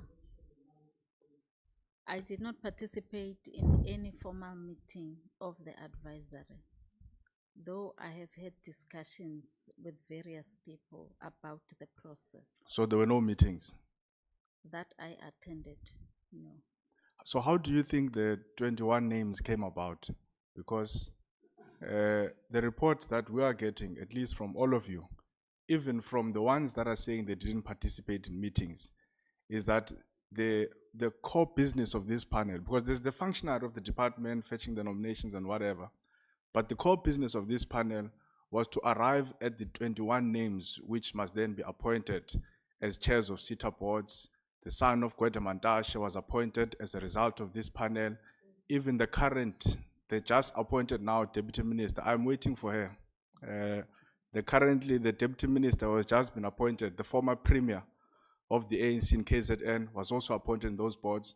So if there were no meetings, how did we get to those names? According to your understanding, as someone who has experience and has been dealing with this thing in the department. I don't know what process will have been followed. Responding generally will be that the panel will have said it is not more making recommendations, because the mandate of the panel was to review the list of nominations and recommend a pool of suitable candidates from which the minister will finally make a selection. But you're saying there was no meeting, DDG? Yes, I've responded, Honorable Member, to say Yeah. I don't know the process. The second part, I was just responding generally, but I have no idea. And you have never received a meeting invite? I should have been the one to set up the meeting invite. Even worse, you are the one who was supposed to set up the meeting. But there was not a single meeting that set of the panel. But there are 21 names. The son of Gwede is there. ANC comrades are there. Former premier of KZN is there. And the secretary of the panel, which is yourself, you are saying you never set up any meeting. Am I understanding you correctly, DDG? Yes, Honorable Member. No, thank you, DDG. Mr. Chief of Staff, how many meetings did you participate in the panel? Honorable Member, like I said in my letter, I was not part of the panel for the board chairpersons. So Were I you did sent not attend any a meeting. letter to appoint you? May you please repeat that? Were you sent a letter to appoint you to the panel? No. But your name was on the list. Yes. How did it arrive there? My name was there because I participated in the selection of SITA accounting authorities, not Yeah, the but board chairpersons. our request, if you listen to the portfolio committee meeting, was specifically on the point of the accounting authority chairpersons. We don't dispute the process of accounting authorities. The coordinator of SITA has explained it to us. He was here to say you will gazette. All of you, we know you would have participated. We're not discussing that. We're discussing the board chairpersons. Your name appeared as having participated in that process, and you are saying you didn't participate. So how would you explain? How did it get there? Like I said, the minister put my name there not because I was part of the chairpersons, only the members. The only thing I would have done in the process of chairpersons was to receive the communication to the minister, not that I participated in any selection of the But the minister chairpersons. was asked about the panel of chairpersons and said you are in the panel of chairpersons. We're not talking about the other ordinary board members. The panel of chairpersons was very specific, and your name was there, and you are saying you didn't participate in it. Honorable Member, I cannot respond on behalf of the minister, so I don't know. No, thank you very much. Lastly, Mr. Solani, how many meetings of the panel did you participate in? I think honorable member, as the secretariat of the panel would have mentioned, that the secretariat would we've been discharged with the responsibility. One, to take the minutes, also to convene the meetings of the panel. So, okay. So you are concurring with the secretary that there was no meeting? Please, honorable member, can you allow me to make my point? I don't have time. That's why. So I just want the questions to be, the responses to be pointed. I'm left with less than 50 seconds. Because if you are captured by the secretary, then I want to move on. That there was no meeting of the panel. Yes, if the secretariat of the panel did not convene the meeting, therefore there was no meeting of the panel. And you also would know this because you've never sat in one. Yes, Yeah. So you don't need the secretary to confirm it. You know yourself that you never sat in any meeting, so there was no meeting. the point honorable member was trying to make is that even if we were to sit a meeting, if the meeting is not convened by the person that is discharged with that responsibility, the legitimacy of that meeting becomes questionable. Last question to the DG of the department, then I close, Chair. DG, now we've asked everyone in your department. The coordinator of CETA spoke to us last week. Advocate Tari spoke to us. The DDG, Chief of Staff, including the advisor. Because remember, part of what we're trying to achieve here is that we don't want this to repeat itself. That's why we insisted to conclude this process. It's not about the minister. It's not a personal battle. We're trying to create a law and a legislation that is going to guide the future appointments of CETA board chairpersons and the like. So my question to you then is, if there was no meeting of the panel, if the secretary never called any meeting, effectively there was no panel, where do you think those names would have come from? And as a follow-up to that, how would you advise that moving forward, this process must take place? Thank you, Chair.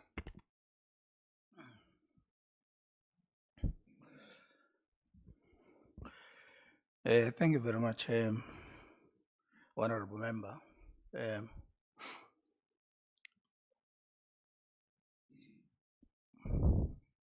It is very clear to me from what the colleagues are saying that there weren't any meetings that were held.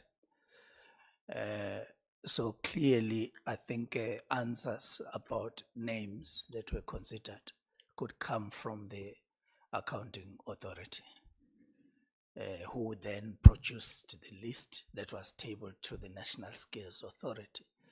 Because the first time I saw the list was when I attended the meeting of the National Skills Authority, at which it was tabled for approval.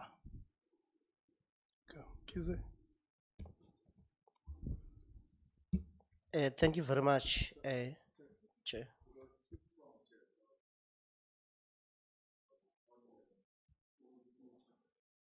Yeah, your time had long expired, so it's grace. I'm giving you from my.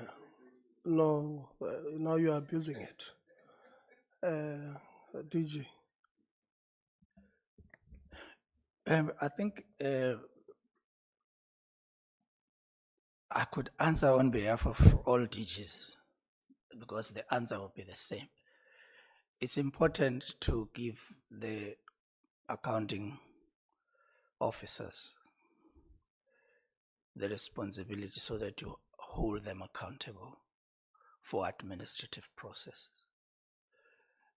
So going forward, I think what will happen is that we'll have to follow the law, follow the policies, follow the prescripts of the law in terms of how these processes are. If we are unhappy with the processes, we amend the law and follow it because it assists the transparency of the process.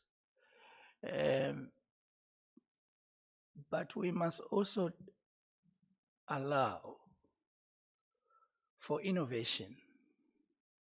For example, I have no problem with an issue of an independent panel.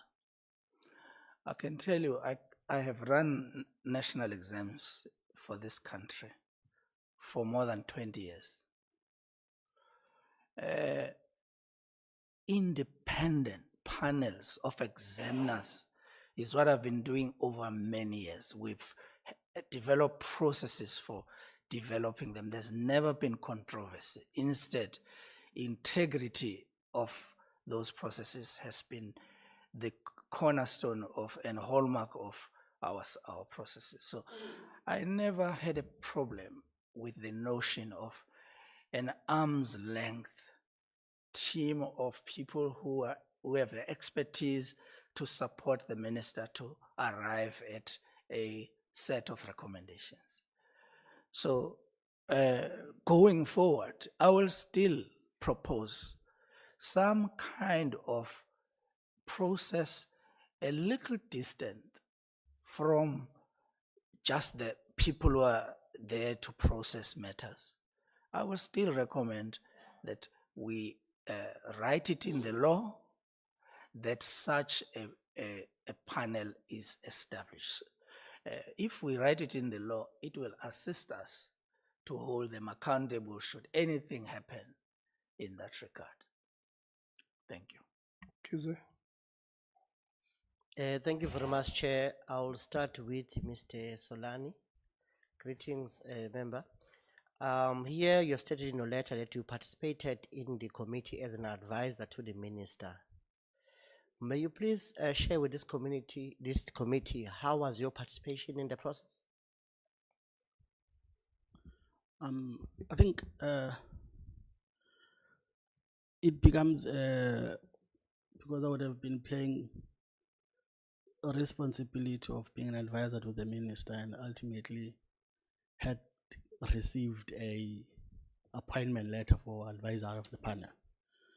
So now it becomes very, especially in an event where the panel did not actually convene, to then say distinguish some of the responsibilities that we have discharged.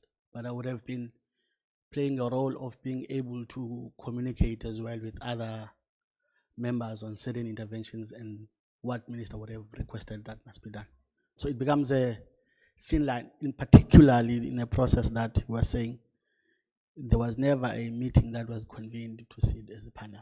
So basically, advisors provide technical advices, technical, procedural, as experts. I'm just looking to those specifically. Did you perhaps, one way or the other, give an advice or a recommendation of a particular candidate to be appointed after your expert consideration?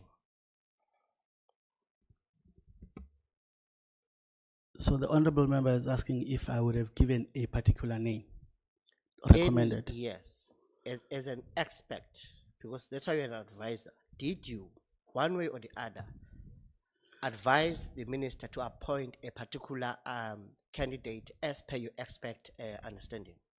The process would. So switch off your mic, yeah. Let me protect the member. They are here as panelists. So they are here to speak on the roles that they've played as panel members and not as advisor or chief of staff. Even their letters that we had written, the invitation is clear. We want to know their roles or the roles that they've played as panelists. So let's stick to the issue of them being panelists and not as Chair, an advisor. On the letter, he's saying he participated as an advisor. That's what he's saying himself in the letter. That's why I seek to understand how was your participation as an advisor in relation to nominations that were there, if you gave any technical advice to appoint a particular individual. But Chair, I'm willing to let go of this question if perhaps the respondent may not be able to answer.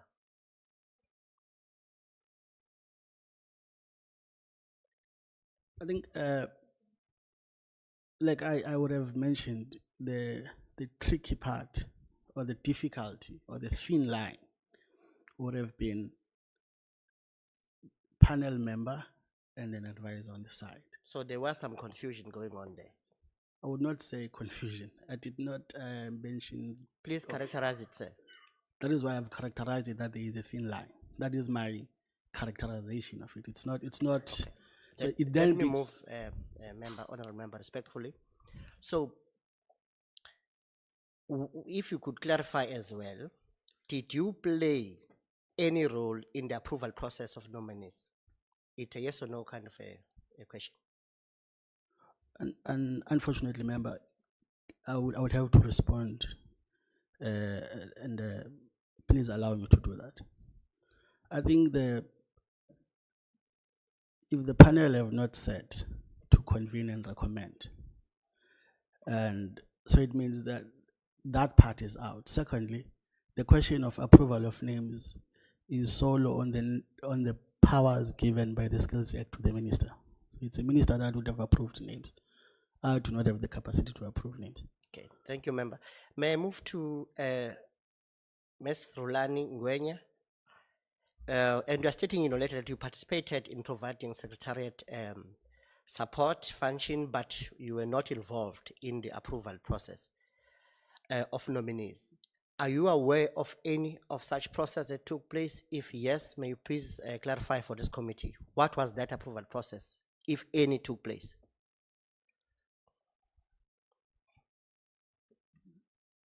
Excuse me. Thank you for that question. I don't know what the approval process that will have been undertaken. My role was to support the chairperson, convene the meeting, and make sure that there are records of the meetings. The understanding, and I'm saying this as a practice of what will have happened in other committees, was that at the conclusion, a report will then be generated. And the chair was going to guide on who signs the report. And the chair will then hand over the report. That is a standard practice. But in this case, Honorable Chair, I do not know what process was undertaken to facilitate the approval. So in my capacity as secretariat of the committee.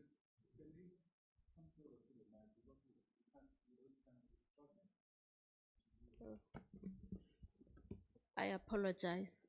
I apologize sincerely. no, I think I got the response. For the sake of time, Chair, and I hope you paused when you were talking, Chair.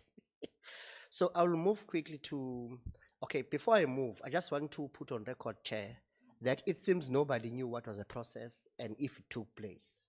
And that should speak volumes to how the minister conducted herself. If the technocrats around her were really clueless if things happen and what processes are followed. I'm moving to the last point. I'm going to Ms. Nedisiwe Semane. You are putting in your letter, ma'am, that you did not participate in the selection and recommendation of SETA's Accounting Authority chairpersons, but you participated in the recommendation of SETA's accounting authorities, not board of chairpersons. Are you aware of any meeting which was dealing with the board of chairpersons? If yes, how was it conducted and who took part in making sure that it is organized? Thank you, Honorable Member. No, I'm not aware. Of any. So clearly, Chair, things were happening in the evening somewhere. And that should somehow be part of our substantive report as the committee, because clearly there's no crime scene here that is identified, there's no process spoken to. Obviously, you can see how the greatest son or child got into. Thank you the very board. much, Honorable Khakha. Yeah, we're on number 5. Let's go. Yeah. Sorry? Yes. Ke a leboha modulasetulo. Mme Ngwenya, why, if you were appointed the secretariat of the committee or the panel, what informed your decision to not set up or convene the panel? My contact or attempts to contact Advocate Terry Mutau was for him and I to sit and undertake sampling, an introduction, and agree on how the work was gonna unfold. Mute yourself, thank you. So I think you know by now that 7 minutes is very little time. So if you saying, so you didn't, because Advocate Teremutau was not a success, you didn't meet. Were you aware, when the chairperson, when the Dr. Nkabane appointed you the responsibility to do the secretariat job, did she give you all the other people that she had appointed so that you know who you are supposed to set the panel with, or did she only tell you of Ntatemutau? I was appointed. It was indicated that Advocate Mutau is the chair. And I was also provided with Advocate Mutau's contact numbers. Okay, but other people, that's the question. Apart from Mutau, we know about Mutau. The other people that she had sent appointment letters to, did you know who those people were? I did not have a discussion with the minister. I simply received the letters. So when you didn't succeed with Advocate Mutau, you didn't seek to meet with the other people, notwithstanding that part of the letters you would have would be another chairperson's letter of appointment being Mabuzanguban? No, honorable member. There were communications between Advocate Mutau and I, and at some point he was busy that we could not sit. But I did not. You're not answering my questions, and I want to explain why. No. Here, let me guide you. The primary question is, why did you not set up the meeting? We know that your attempts with Mutau were not successful. That's not a question, so I don't need you to reiterate that. But if you are in possession of all the other people that the minister has appointed, when you fail with Mutau, why did you not convene the rest? Where did you get the instruction to no longer proceed with the panel? There was no instruction to no longer proceed, but there was never a conclusion between the process I was embarking on with Advocate Mutau. So it never got to a point where he said he's no longer participating. It was just that the times were not aligned. And so by coincidence, you just left the process as is because you're like, I don't know where I am, and you did not consult anyone who did not give you any instruction. I think the process was then overtaken by events given the delay. DG, Sishi, you, on the meeting that we had on the 30th of May, I myself asked the department, including yourself, if anybody knew anything about this panel. You said you knew absolutely nothing about this panel. Now today you're sitting here saying that you have never been allergic from the onset of the idea of a panel justifying its work. That being said, is DDG Ngwenya lying when she says that yourself and Minister Nkabane together engaged her about the setup of this panel, resulting in a letter that appoints her for secretarial functions of the panel? I think consistently, each time I've been asked the question, I have indicated I've never been involved in the appointment of the panel. Secondly, the minister herself confirmed that I've never been involved in the setting of the panel. But all this other time, I'm still the DG, which means there are certain things that can happen. For example, the movement, because that's what she said, the movement of the function to the branch that she's responsible for. I'm gonna pause you.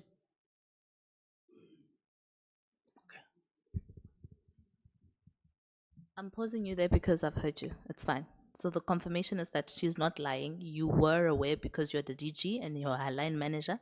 There's no way movements to functions can happen without her. That's okay. Ndate Solan, I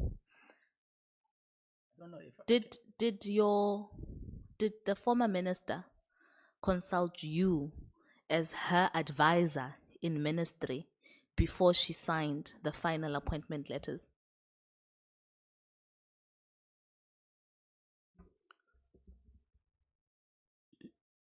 She would not, I don't think she would be really. Did she, yes or no? That's it. It's okay to say you are her advisor. We know there was no panel and you've already admitted yourself that you never sat in a meeting of a panel. Move that aside.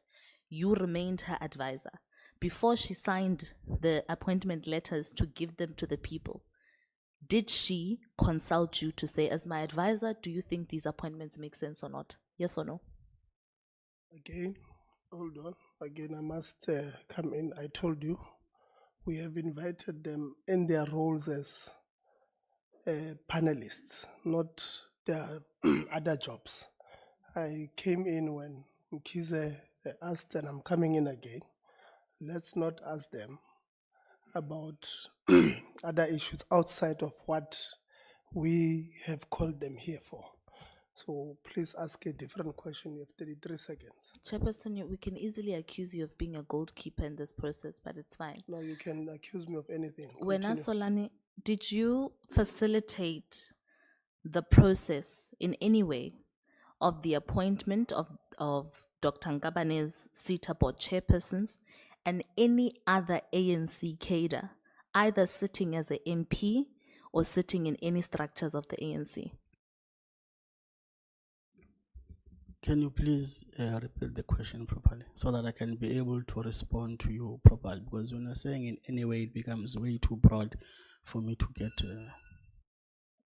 I'm asking, have you? Thank you very You much. gave Sihle the grace and you took my time when you were talking no, and I you paused didn't your pause time. it. No, I did. Chairperson. You're not Desiree? being fair. Desiree, Chairperson, you come here. allowed Lonzi Grace to conclude on a question. Seconds Yeah, later, it was you must be relevant. consistent. You're speaking over the chair again. No, but you're being a You are bully speaking over again. the What chair. are you hiding, Switch Democracy? off your mic. Why do you not want us to engage with these Honorable people Kakao, honestly? I'm warning you. You are warning me because you do not want the Honorable truth to come Kakao, out about what exactly happened stop here. acting. I'm not We're not on TV. acting. I am not acting. You are. You are bothered because you have something to What's hide. the point of order? Yeah. No, she's acting. It's Chair. okay. Honorable. Chair, Yes? order. Yes. Or chair. Yeah. You see, every time in this committee, we are not going to have this dialogue to take place at the presence of the South Africans who would want to know what is happening in the country. Yeah. If you have overruled, we have overruled. We listen to you as the chair, then we proceed. My worry is that we are degenerating and we are not getting to the bottom of this. Please. No, I hear you. People think we're acting, we're on TV, we're on Movango. They're just doing it for that. So we understand. We've got a duty here too. Time is done. You can't say just because the chair allowed Msezana 30 seconds more, the chair must allow you. That's on the discretion of the chair. So I'm not giving her because the questions are not relevant. It's asking questions that I've overruled on Mkize. And we are wasting time on this one. Desiree, let's go.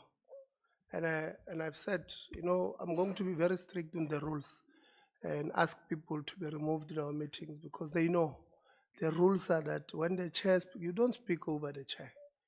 But we've got people who want to trend and create content at the expense of the work that we're supposed to do. Desiree?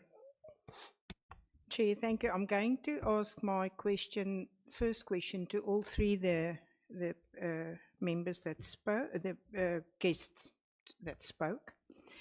And the first one would be that, first of all, do any one of you believe that your employment status is in danger for appearing here today? That's the first question to all three. The other question I have is to Mr. Sulani specific, you went. Give them to answer the question. The Okay. answer, yeah. There's a question to all of you. Do you think, yeah, please repeat the question to them directly. Yeah, just a very direct response because I've got other questions. Do you believe that appearing here today is putting your employment status in danger? If so, why? Start with Ms. Ngwenya, Ms. Samani, and then Mr. Thank you, Honorable Member. I will not necessarily say it puts the employment status in jeopardy. But when you are a senior member of government, trust is central to the type of relationship that must exist. And somehow, the participation in this process may have fractured. That's enough. We have 7 minutes and we've got many questions to Ms. Samani. Thank you, Honorable Member. No, I don't believe me appearing here put jeopardy to my contract. Thank you. Mr. Sulani. I think, Honorable Member, I'm not quite convinced by any chance when you are accounting publicly, being called to Parliament, it would put any danger of employment. And by the way, the minister has been released yesterday, so I'm a political appointee, so I'm unemployed technically. So there's no danger. There can't be any danger on something I don't have. Okay, so, well, in your future endeavors, sir, can you please explain to us, you actually went with Mr. Luvo Makazi to Advocate Terry Matau to, I assume, to convince him to participate or be the chairperson. Who is Mr. Luvo Makazi and why did he go with you? What role was he playing in this whole panel thing? Thank you, Honorable Member, for that question. Let me start here. So Luvo Makasi is an admitted attorney that many years back was studying at UWC. I was also studying at UWC. And would happen to be in the same church denomination. The PAL branch is in the Eastern Cape. I don't want to be rude. I want to know why he went with you and why did you ask him in what capacity was he attending? I'm attempting to respond, Honorable Member. Taking a long dive. I don't want to hear the past. I want to know why he went. He's not working for the department, or was he? Okay. So when the decision to appoint Advocate Terry was taken, I would have needed someone that is in the legal fraternity because it was difficult to get hold of Advocate Terry because of his schedule. So the only reason that Mr. Makasi was there was to facilitate that first interaction with Advocate Terry because they are both in the legal fraternity. So when I asked around, you would have said, no, I've worked with Advocate Terry in the legal space before. So he was solo there to be able to facilitate an interaction. He's not a part of the department. He did not even partake on the conversation. It was only introductory. And again, the nature of that meeting was purely introductory. There was nothing sensitive, extensive spoken about. It was just to be able to add the name and the face so that I can be able to liaise with Advocate Terry and be able to communicate with him later because they are both in the legal fraternity. So, Chair, to you, sir, so there's no payment required because he was not acting in his professional capacity, yes or no? No, there was no payment. He would have been someone that knows Advocate, and that's solo the responsibility that he had. My other question, Chairperson, through you, is that I would like to ask all three of the guests, did any of you, by any chance, because you all responded in a way to say you were there in your already employed capacity, when you were asked, received these letters, did any of you received emails prior to any of these meetings where you were summoned to attend, received any emails from the DG or any other official or office in this department not to attend, to protect your boss, and that the PC run by this chair, let's say, was postponed and not taking place? Yes or no?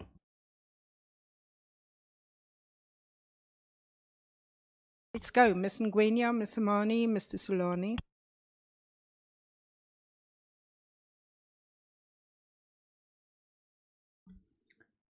No, there was no instruction not to attend.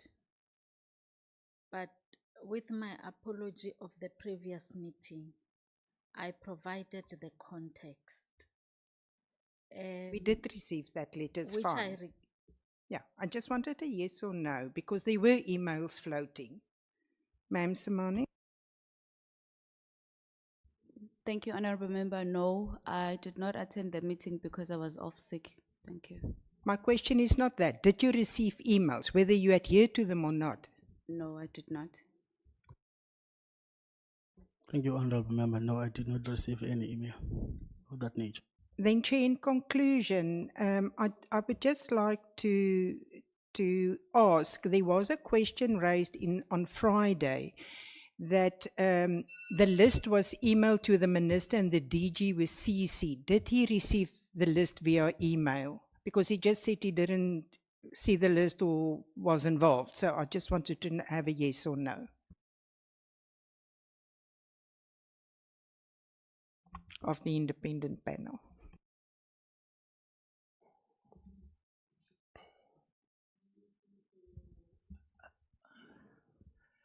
Okay. I never saw that list. I've never received any email. I never even knew who would eventually be in that list. I accepted the fact that the law doesn't allow me to appoint board chairs. And if I were to be part of any panel, it would be at the discretion of the accounting authority. But if I was not part of it, I accepted that, because I knew that at some point when the panel has been appointed, or when the chairpersons are appointed, then I will come. See, there's one thing in the law that is a problem. I sign SLAs with chairpersons, but I don't appoint them. So when they perform their duties, they don't see a need to account to me, because I'm not there. I've never appointed them. And I think that's what we're trying to fix in the amendments to e-legislation. Whether I liked it or not, I would not be part of the appointment of this panel or be part of the processes that are there unless I am asked to do so. And in this case, I was never asked, and because I was never asked to do so, but I was aware that processes are moving, because the accounting authorities whose task it is by law to do so was handling the matters. So I think, Honorable Member, I trust I tried to. Yeah. No, you tried. You tried.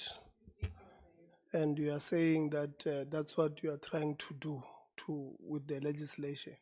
And that's why you and I are fighting about your submissions to the committee on the legislative part.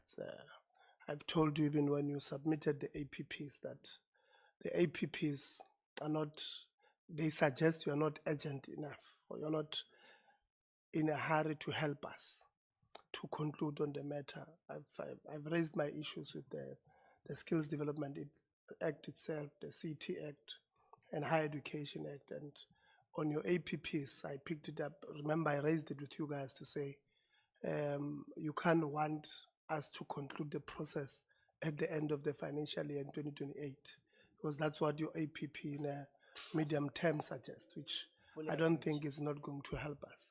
So we have agreed now that you have this opportunity in September to relook into the issue of the APP will do better in terms of what we want to achieve with the acts. Thank you. Honorable Msezan. No, thanks, Chair. I'll be very precise. The first question, just to be on record again, I just want to hear from the DG once more, even though he has indicated that he was not part of the process and he distances himself. There is an assertion that you were part of the process to only a degree of reallocating the responsibility to the DDG Ngwenya on managing the nominations of the non-executive board members of the entities program. That is as far as it went. I just want to confirm that again on record, DG. The CETA coordination team does not sit with the corporate services. So all the time in the years, they were responsible for the administrative part of this.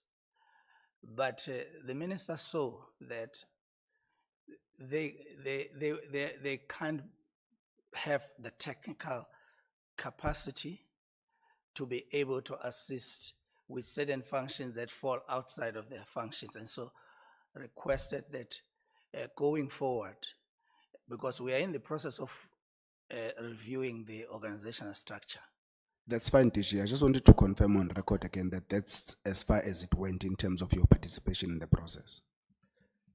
I wouldn't say participation because I've never participated. Yeah, I mean, in terms of this particular responsibility of managing this process, you only participated in the consultation process where, with the minister, you reallocated the responsibility to the DDG on doing this process of managing these nominations. No. This is what the letter says. No, honorable member.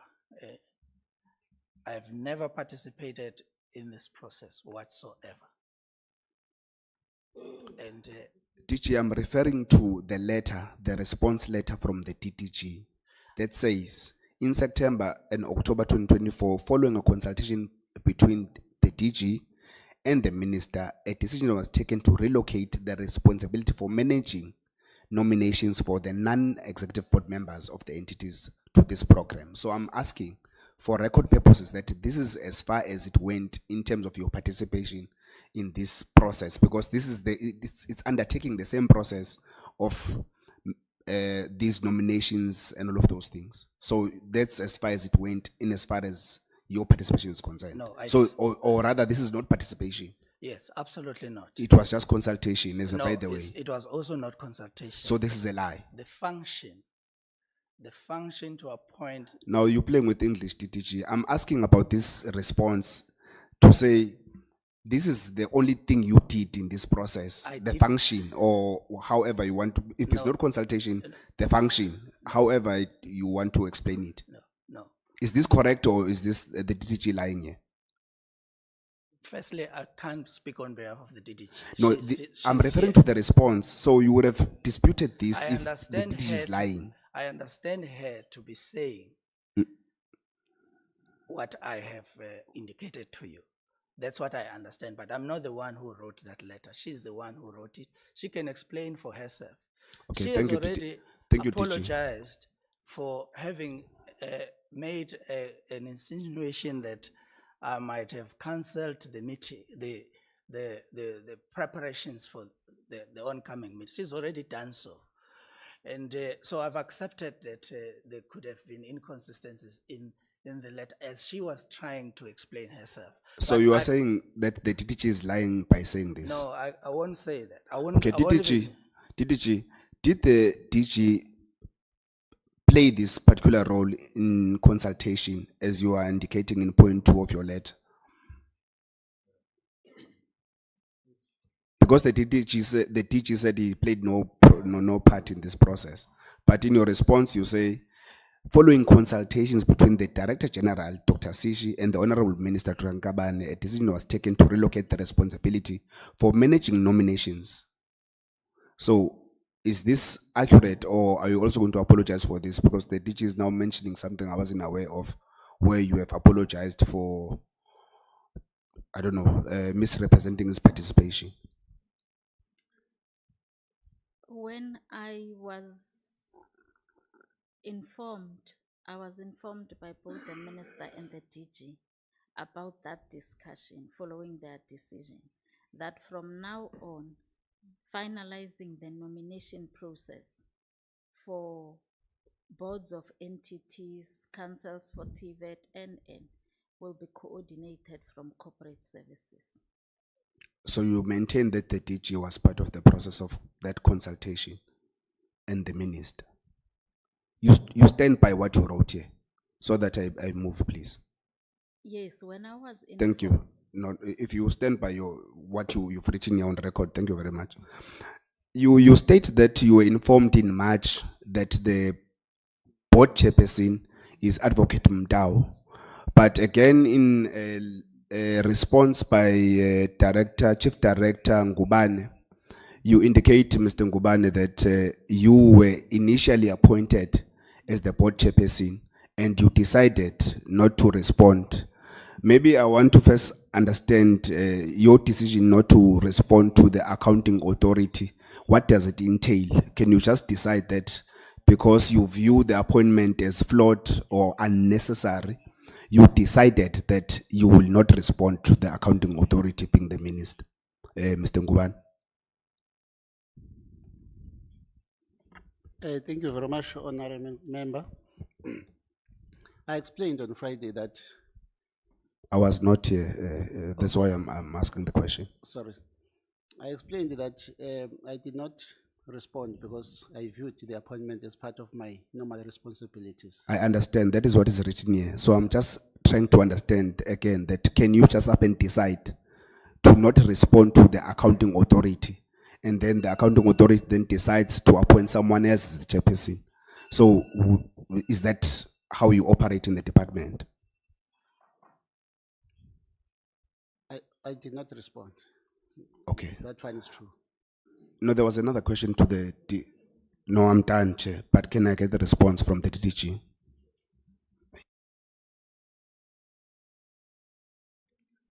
Sorry, Honorable Chair, I think I missed the. Sorry.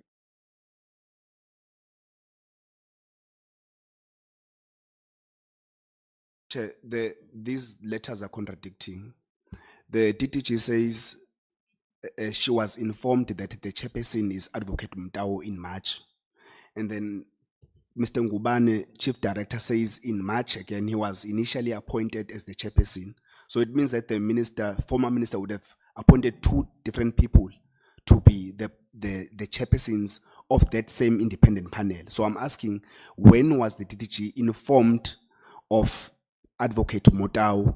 Obviously, it would mean that because Chief Director would have decided not to respond to the minister, therefore the minister thought, no, let me appoint another person. So when was she informed of Advocate Mtao being the chairperson in the same March? Because this both happened in early March or something. The appointment letter appointing Advocate Motao was received on the 16th of March. Thank you. Ngubane, what's the point of order? Writing on a point of order for you to consider here, because I don't want to accuse you of being sexist or anything. I was asked by Ndate Solani to repeat a question that he did not understand.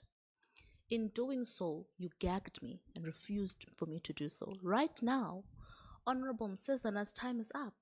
He's asked by Mayor Ngwenya to repeat the question that she didn't understand. You gracefully afforded him the grace to do so. Yes. So why are you being inconsistent when I have the responsibility to do so? Close your mic. Point of order is why. You are asking a question or you want to. There's no point of order. Honorable Ngubane. Thank you very much, Chair. I'll start with TDG Ngwenya. TDG Rulani Ngwenya. you, as a secretary, you were the one that was supposed to kick off this process.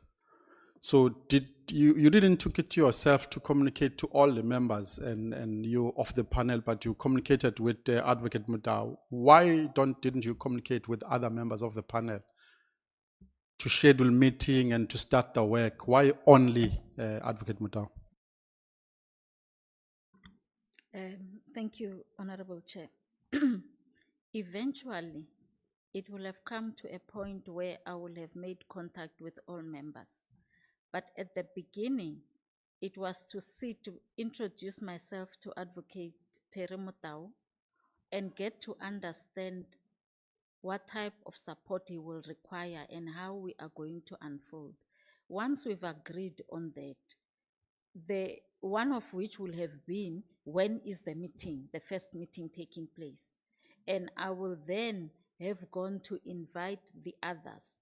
But I thought it was courtesy that he just does not see an invite when he's the chair and he has not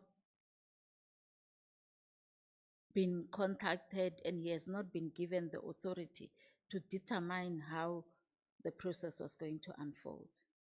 Okay, all right. Now that we know, would you agree with me that you were really not the secretary of this panel? You were just the fake secretary that didn't do any secretarial work, that didn't took the minute, that didn't invite people, that didn't have recordings. So were were your name fictitiously used as a secretary, which means you were not a secretary of this panel at all?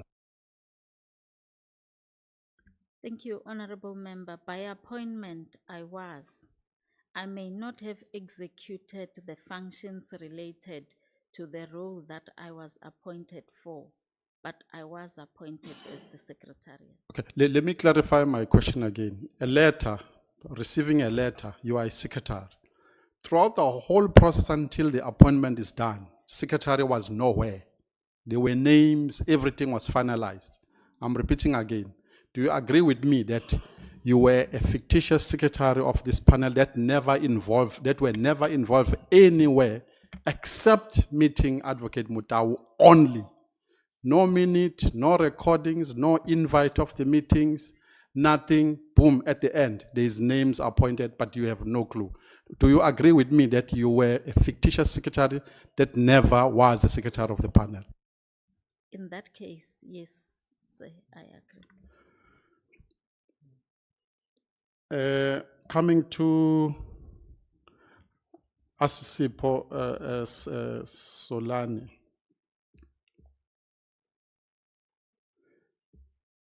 Asisipo, would I be correct that the whole process of appointing the board chairpersons, you ran it alone and only alone from the start till the beginning, and you were the one that was running this show for the minister? Honorable Member, you are totally incorrect.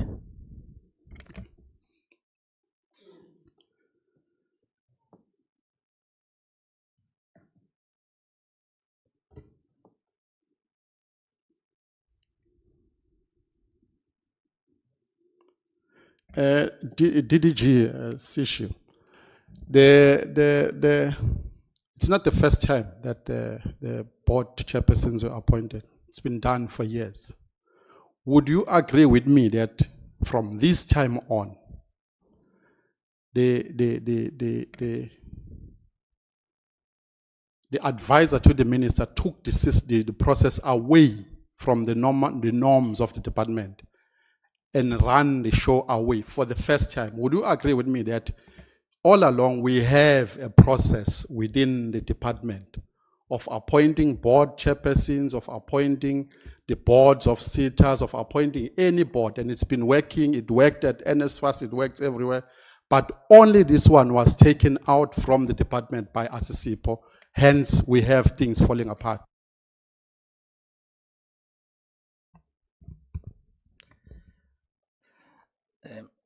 Honorable Member, If I look at two processes, the one in the past and the one this year, they are different. And I think that is what I can say. They are different. And what makes it different? In the past, there weren't any independent panel. The department would handle the processes according to how you know it. So that makes it the difference. But I have a lot of respect for my colleagues. And I feel that I might not make comments to characterize them in a way that is outside of the processes as I understand it. Thank you. Again, DDG, I'm asking simple question. They are in the department working process. Yeah. The advisor to the minister ran the show outside for the first time, hence we're having a failed process. It's just a yes or no. Because I did not know in the first place that the advisor was part of the panel, I wouldn't have known up until now, just like you know, like everybody knows. Now, on hindsight, as I listen to the comments and the responses to questions and lots of coverage of these issues, in the media and elsewhere, I have come to understand that there were deviations. Okay, on my last question to Asisipo again. Do you think, Asisipo, the whole process was compromised in the office of the minister by yourself? Don't you think that by so doing, you brought the department into disrepute? By just doing what you did to take the system outside and run with it and not use the old system, and you compromise the minister on the whole situation by advising him wrongly. Thank you, Chair. Thanks, Chair. Honorable Member, firstly, let me put it this way. I did not run away with any process. I did not act in any way that would have compromised the department. I am not sure what are the bases of those allegations, but I want to state it on record. I did not take any process and run away from it.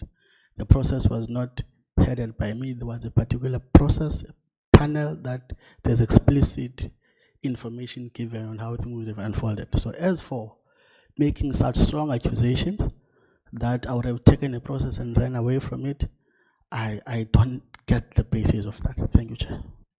Thank you. Khabo? Thank you very much, Chair. Thanks for the opportunity. Probably let me start with the DG. DG, for how long have you been a DG of this department? 4 years. Okay. Can it be on record, DG? Yes, from 2021. From 2021? Yes. All right, no, thank you. Let me start my question firstly with Mr. Solan. My apology if I do not pronounce your name properly.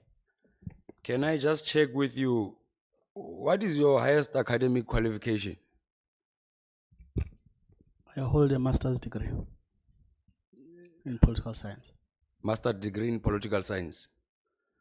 All right, thank you very much.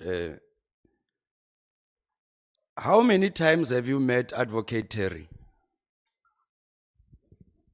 I met Advocate Terry once. You met Advocate Terry once. Okay. Who accompanied you to that meeting of Advocate Terry? Mr. Luvo Makasi. Okay, between you and Mr. Luvo Makasi, who reached out to Advocate Terry firstly to secure a meeting? I would have attempted to get hold of Advocate Terry, but I would have needed someone that knew him. So because Luvo Makasi is in the legal fraternity, so as I would have asked around people that I know that they've been in the legal space. He happened to be someone that he said, no, he has worked with Advocate Terry back in the years.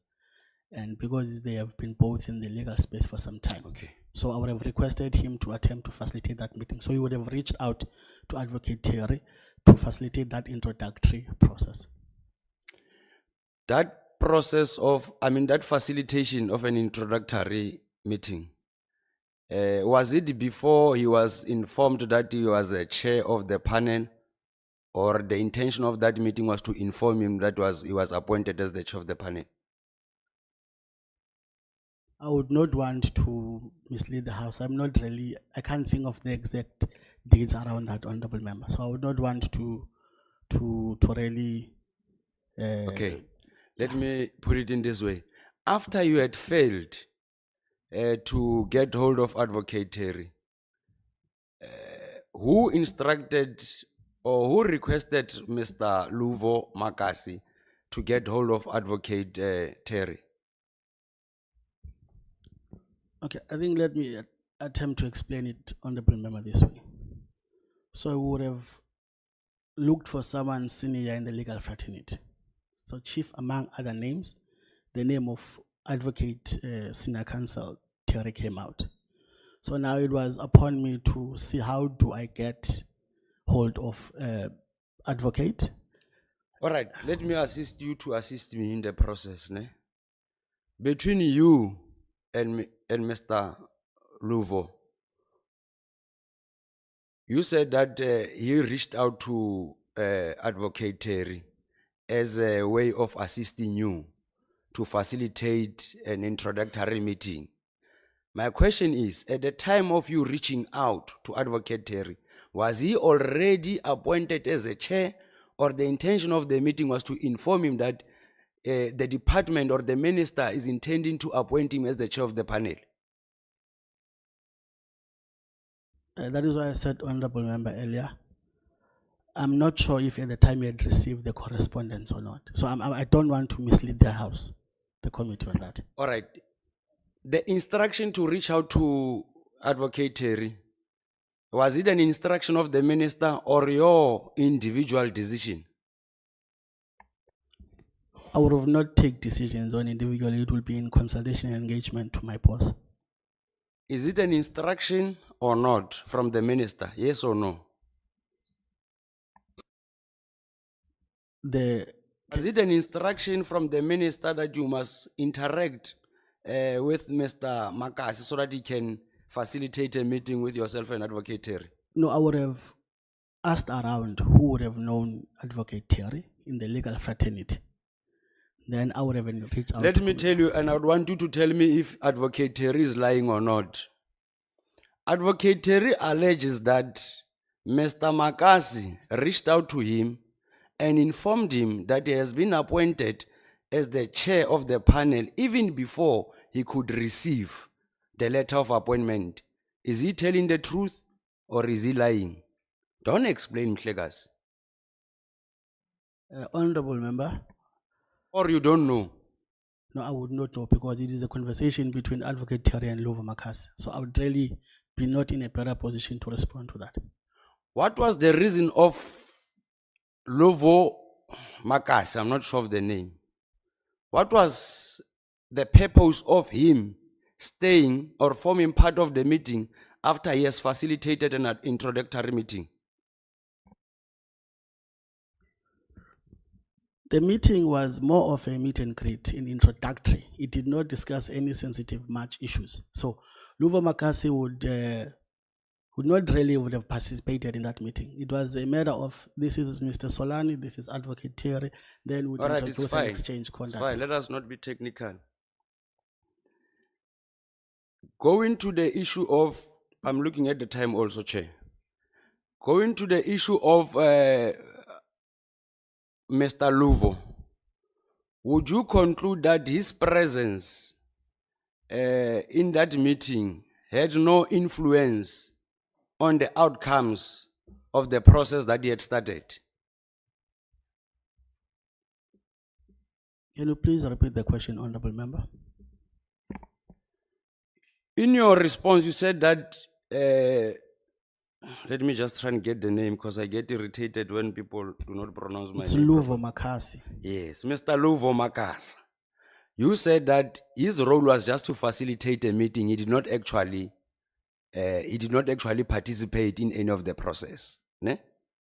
My question is, would you conclude, or maybe let me leave that one, Chairperson, to avoid being adventurous like I've seen other members playing to the gallery, let me not be tempted. Thank you very much. We like your discipline. At least you are not accusing me of being sexist. Honorable Souls. Honorable Chairperson,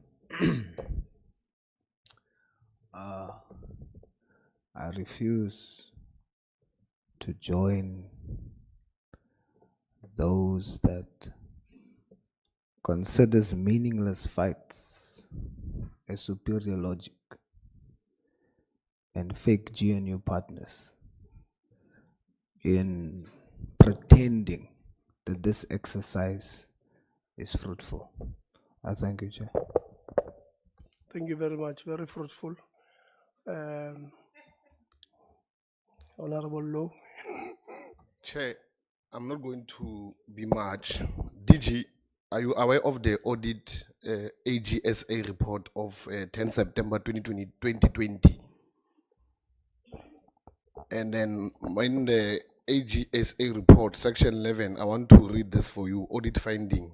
Non-compliance identified on the appointment of members of the accounting authority. Section 11, subsection 2, paragraph AB of the SDA states that subject to paragraph B and section 13, subsection 2, the minister must appoint 14 persons as members of the accounting authority of SETA, the members referred to in paragraph and chairpersons.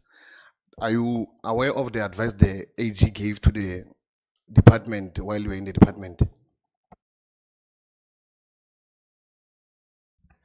I was not yet in the department at that time, but I'm aware of it. And I can explain. No, it's fine, don't explain. Okay. So, DG, who does Ndado Gubani report to? It does Ndado Gubani report to you or to the minister? It's to Mr. Mvalo. Who does Mvalo report to? Mr. Mvalo reports to the DG. Okay, I'm a bit lost and confused. You are the Director General of the department. You preside over the administrative authority of the department.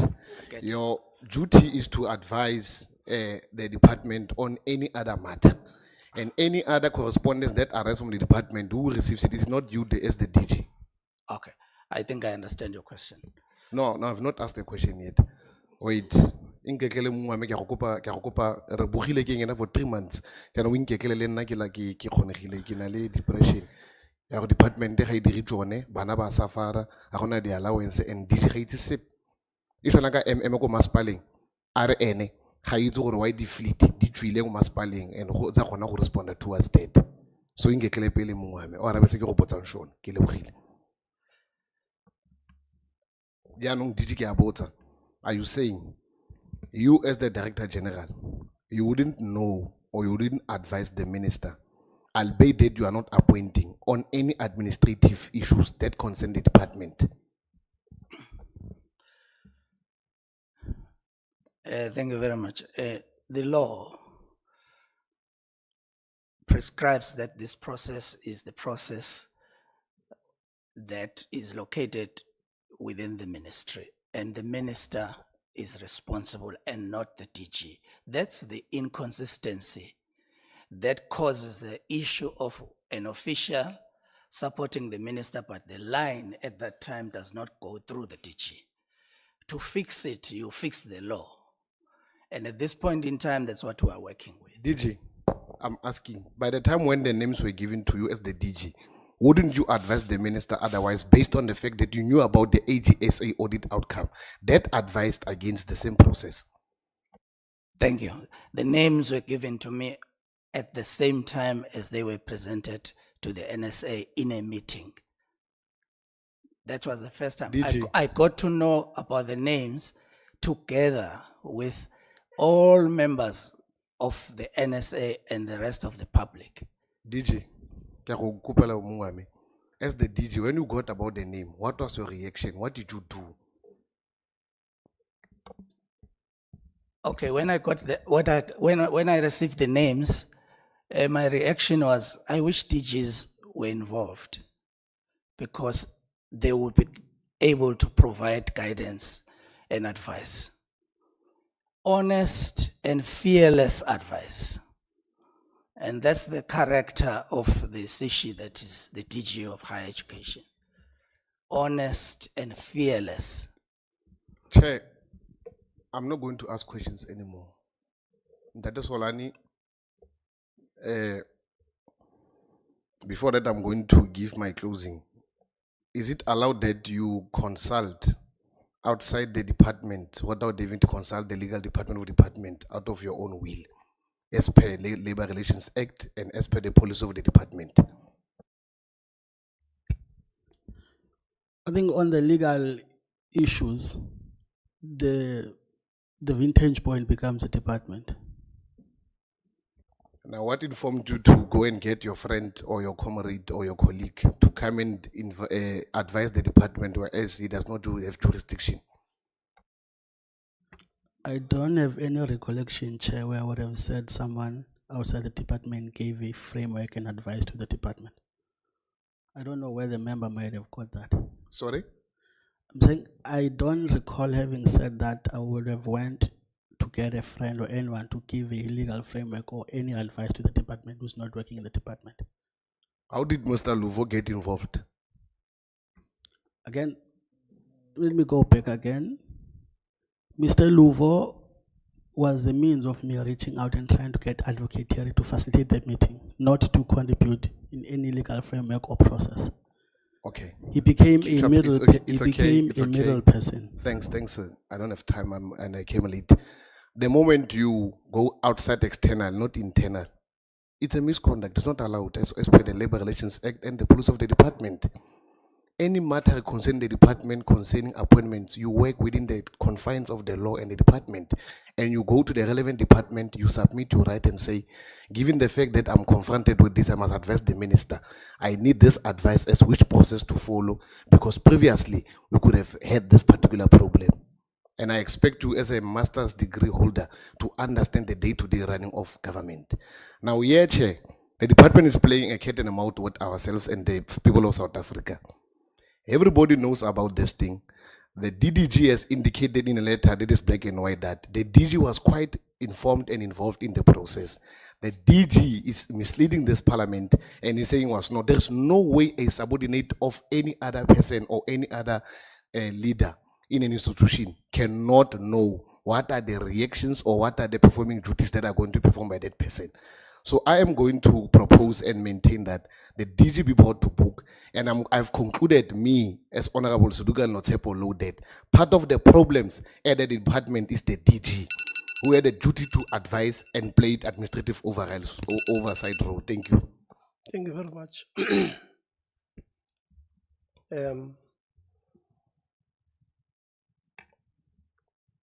So this is where, okay, DG, you can come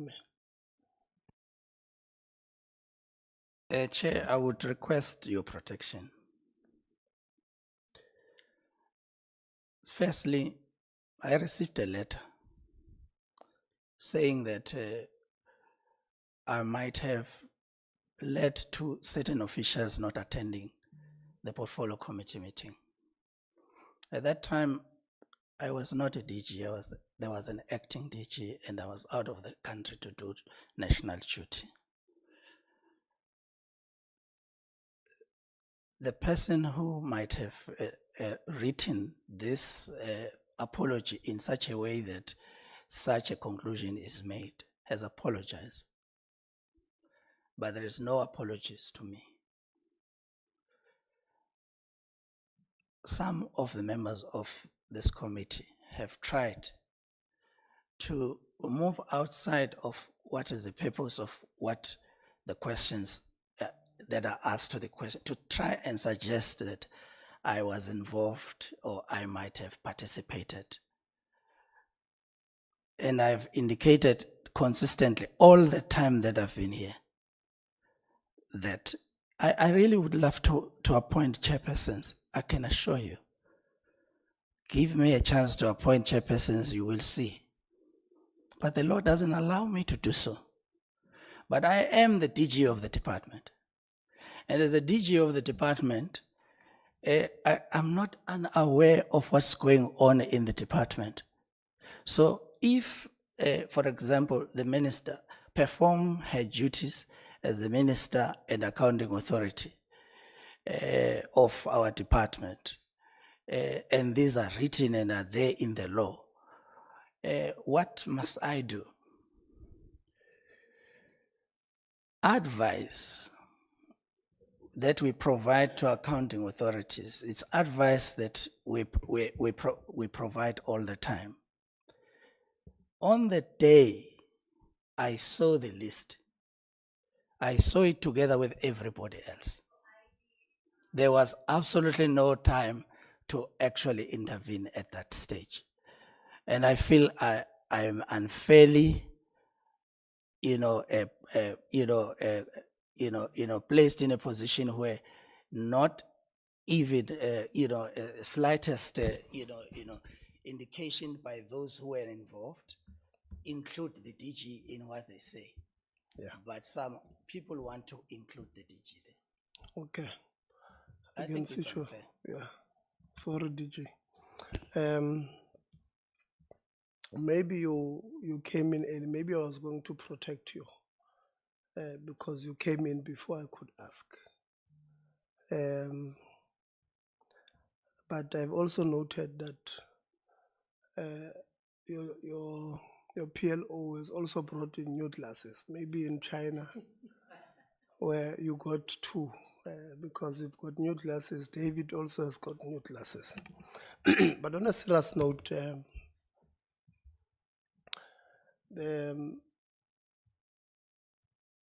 last week we had taken a number of decisions. One of them was to bring you to explain this thing. I wanted us to finish with the panelists so that we can come to the departmental issues. That's what I said at the beginning of the meeting.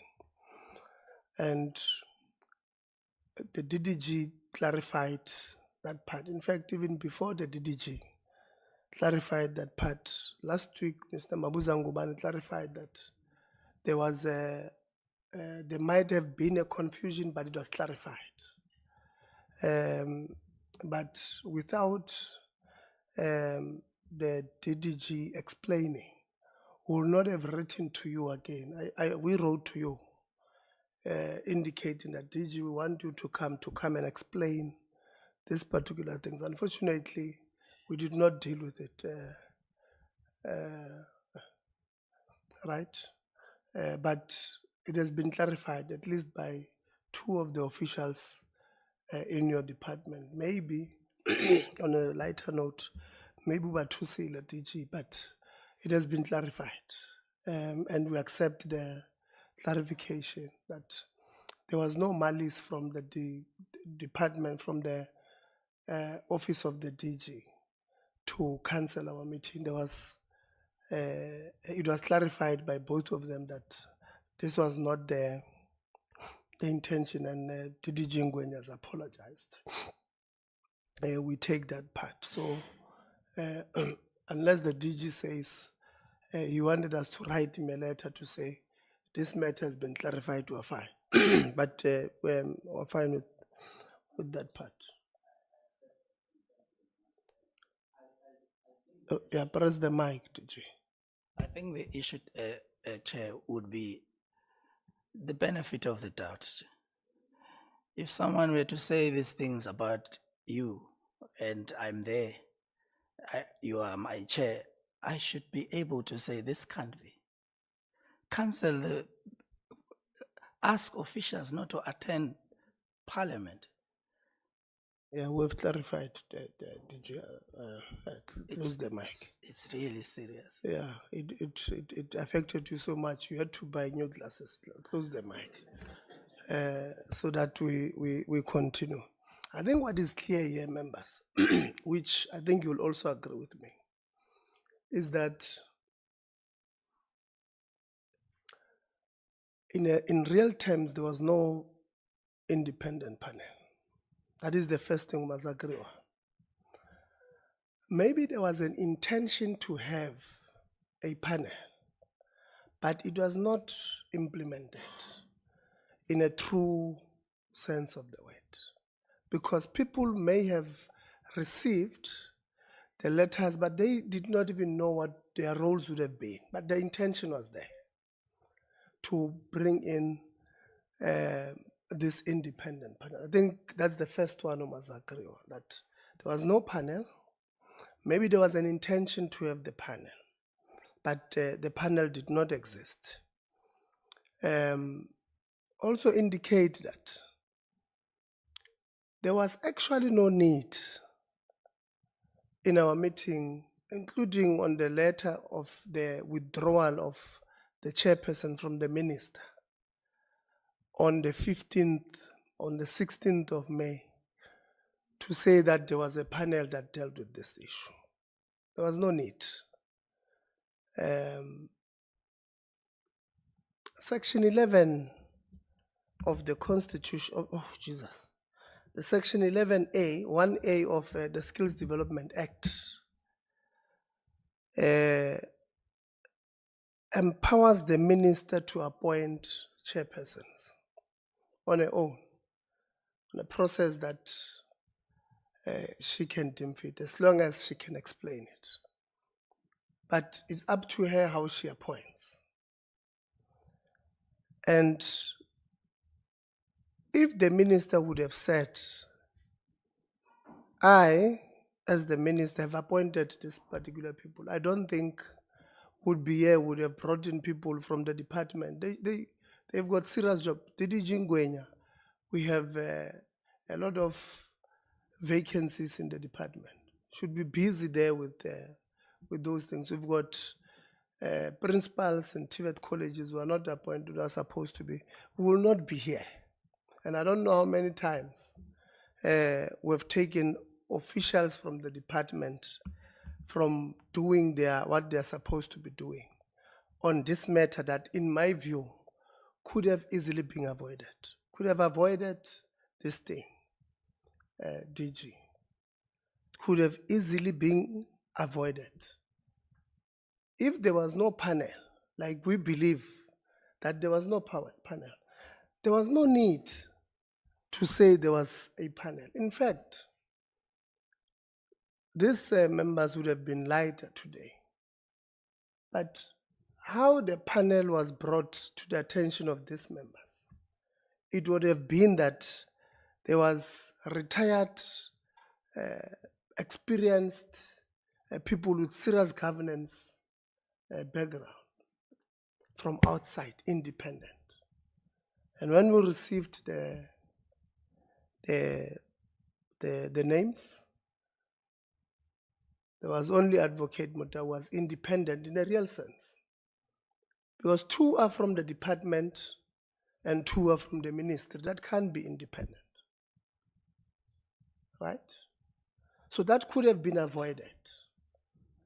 And I agree, Honorable Lonzi, that there are certain acts that we must deal with, including the Skills Development Act that deals with the appointment not only of SITA board chairperson, SITAs, NSA, NSF, and when we deal with it, we must deal with them clause by clause, DG. That is why when I criticized your legal department, I mean, in that meeting of the 30th, I don't know, the chief director there of legal stood up when we gave her a mic, I can't remember to say what. She said, somebody said, I think Honorable Loans was saying capable legal department. And she stood up and said, we are the dumbest according to Honorable Litsi. We have never said they are dumb, but we have said to them last year when we met in November, in our first threat plan with yourselves, we said, give us clause by clause, because we want to have a bite on what needs to be done. And you remember what they bought the one pager there. They did not, then they tell us they did not understand what we wanted. And when we criticize them, including them submitting to the minister, I mean, the government gazette that you guys did, signed by the minister, about the statue, the university statue of CUT, ne? Where it allowed a register to be a register literally for life. It comes from you in the legal department. They come to you, then you look for the negative, good things, bad things, then you send to the minister. And I said, you guys send such a recommendation to the minister when currently we have a problem at the time, with the problem of somebody who was a vice chancellor who did not want to leave. We're happy that they've announced that he's leaving. But we have such a problem. And then you sign such a statute. It doesn't make sense. You see? So we ought to look at these things, the Skills Development Act, as it is, members. And I don't want us to live here having some thoughts that the SITA board chairpersons, when they are announced, because the new minister must appoint these boards. When they are announced, there must not be an expectation that they will come and ask us.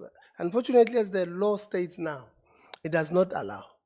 It's up to us to lobby each other properly and say, what do we want to achieve with these things? And how do we go about, because there are certain clauses in the laws, I think that the ANC will probably bring, MK will bring, you will bring a DA, EFF, IFP, PA, and say, this is the changes that we're looking for. Then we must sit down as the committee and say, how is this one going to help an ordinary person in Kofimbaba? How is this change going to affect a young child in Toyando?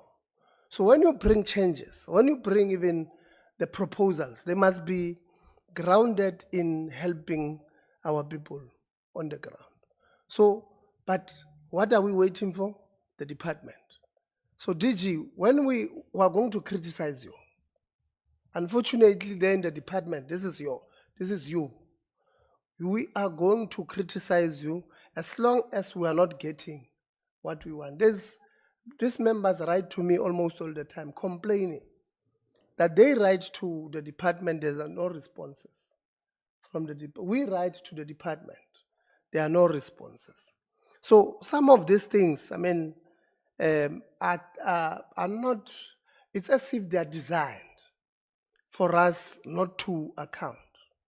So we are going to continue with yourselves properly. That's why I've got no questions for those people. I've concluded, I've read what they've said, I've listened to their letters, including even last week with Advocate Terry and Mr. Ngubane.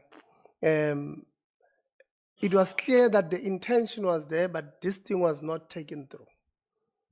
And therefore, the minister would have exercised his right, his constitutional right as given by Section 11(1)(a) of the Skills Development to appoint. She could have simply just said, I have appointed, and I've listened to the public outcry, I'm taking responsibility, I'm restarting the process. This matter will not have been here.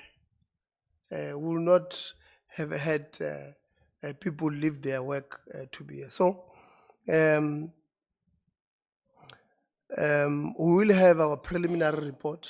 We will put together a report as members, and if needs be, we will then to afford the minister, former minister, the right to reply, if needs be. I don't see how it's going to help us if it's not part of the legislation, this thing of independent panel. If it's included, it would have made sense that these are the gaps on the independent panels.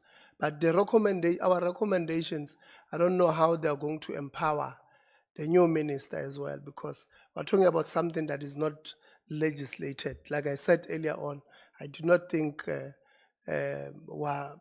us doing this thing is going to um, help us in any way to enrich the act. The act, for me, uh, needs a separate discussion for us, and that is why DG, when we give you the report for next term, this part of legislation will be on there. There's 3 things that we have agreed with you guys that you must go prepare for next term. We are going to be a little bit serious because there are certain things that we should be fixing easily. So we are going to including the legislation in the next term. I think members we will engage colleagues with the department continuously. We want, I think at this stage you must, none of you here stood up when you were speaking and congratulated the new minister. I think you are very jealous. Instead, no, even in absentia, Honorable Guban, we're talking about the group that's in absentia and you stood up, you know. So I'm going to close it that way. But Honorable Khabo, you've got a point of order. No, Chairperson, our probably point of order would be the right one. In summary, you must never be tempted to disregard our input in relation to the investigation of the administration. We have concluded, in fact, let us put our view straight. There's never been a panel here. We were taken for a ride, there's never been a panel. The DG has misled us. Part of our recommendation must include the investigation of the DG's role and other people that were involved in the process. Well, Chairperson, allow me, if you stop me, then let me do it in writing, then it's fine. Yeah. Because clearly now you are selectively catching, you are selectively consolidating. Honorable Khabo, you are speaking over the chair. You are repeating what I've said. What you are saying, I've said it. There was never a panel that was set. No questions asked. I said at the beginning of the meeting, you are not here. The issues that we are going to continue with the department, I said it at the beginning, I've just said it now, that we are going to continue on these administrative issues with the department. That is what I've said in this meeting. So, because I had the phone ringing, I suspected maybe it might have been yours. You were disrupted, or somebody disrupted you when I was saying these remarks. So you are forgiven for not hearing me when I said those things. No. The words are clear. We'll continue with the department, and we'll close it at that. We want to congratulate the former deputy minister, the committee, ourselves. We are congratulating. What's the point of order? No, Chair, the point of order is the we, because you are our chairperson. So Yeah. when you speak, you may Yeah. create an impression to the public that Yeah. we've reached a consensus on it. No, So maybe no. say this one in your capacity as a chairperson, because we No. don't congratulate the, No, it's the okay. minister. Yeah.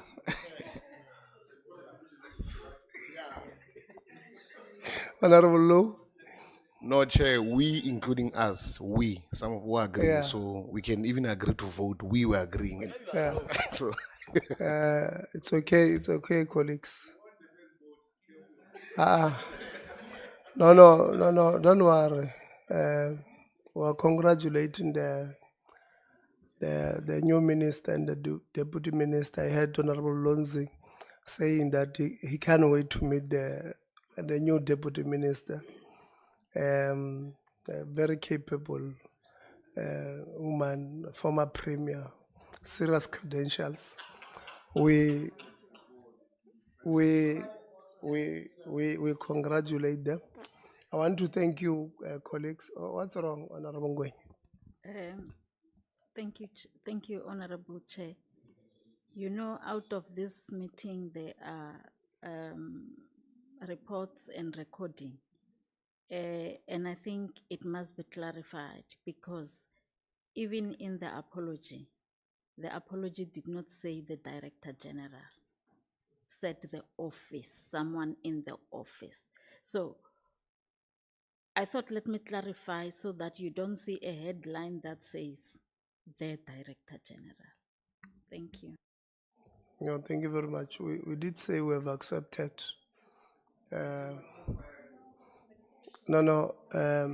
DG, in fact, Desiree last week asked Mr. Ngubane if he's afraid of being fired. Can we have order? Yeah, now I call her to order. If I call her to order, she'll say I'm sexist. DG, there was a Honorable van der Walt asked SITA coordination to DG if he's afraid that he will be fired leaving our meeting after coming to say what he said. And DG, you're not helping us. No, I think I agree with Honorable Khaba. I think DG is a problem.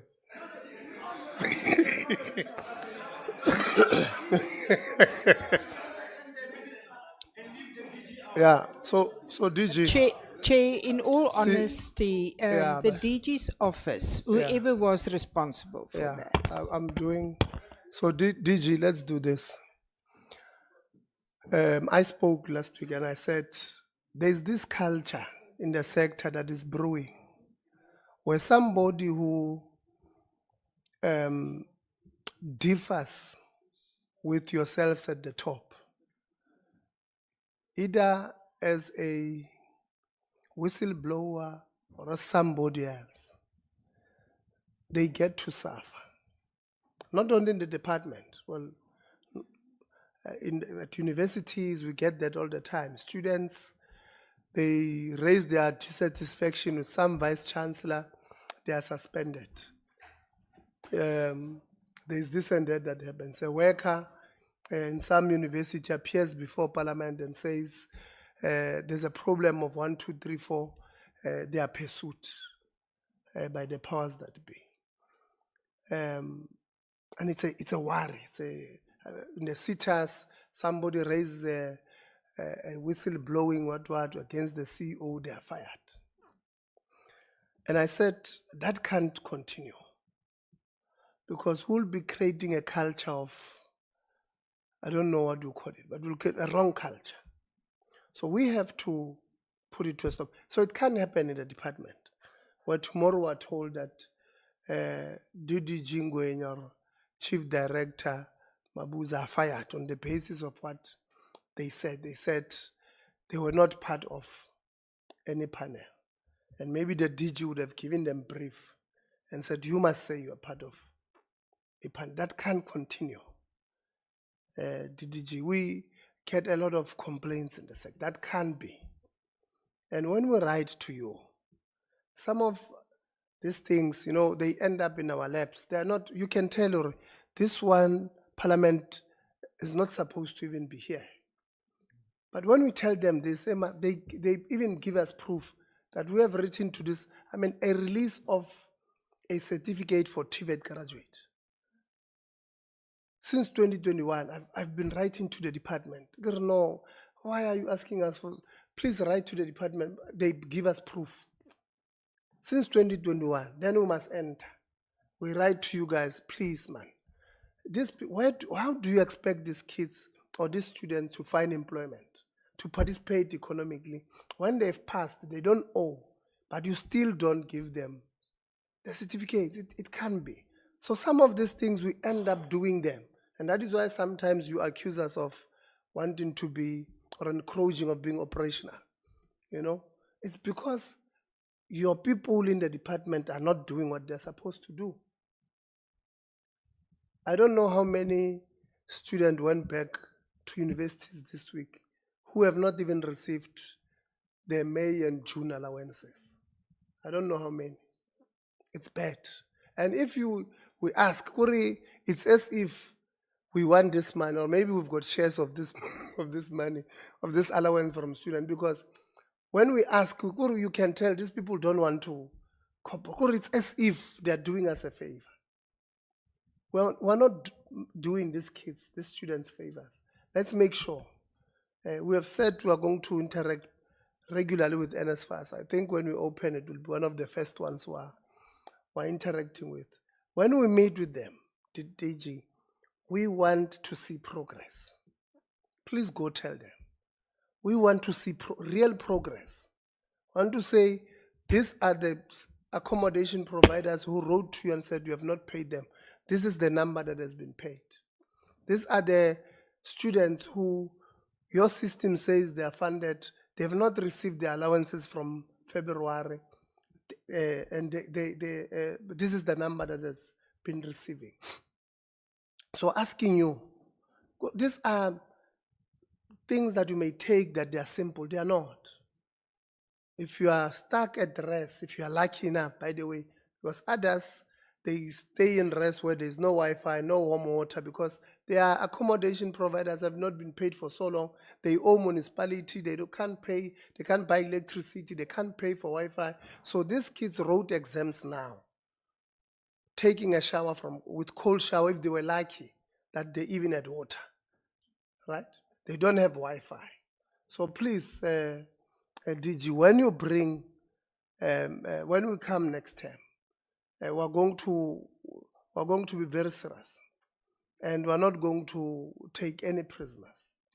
So this is how we're closing the meeting. What is the? No, Chair, I think I've just have to give you the exact number. It's 27,000 of students that are returning, plus it's inclusive of returning students that have not gotten meals. 27,000 to be precise, so that when you give the DG homework, he knows the precise number that I got yesterday from NSFAS. 27,000 students. No, thank you very much. Switch. No, it's a very good exigence. You know, it's like you got a call from the group that's giving you this number, but on a serious note, this is what we're talking about. So we're going to close our meeting. I want to thank you, Asisipe. I want to thank you, Rulane, Nelisiwe, for coming. I would like to appreciate.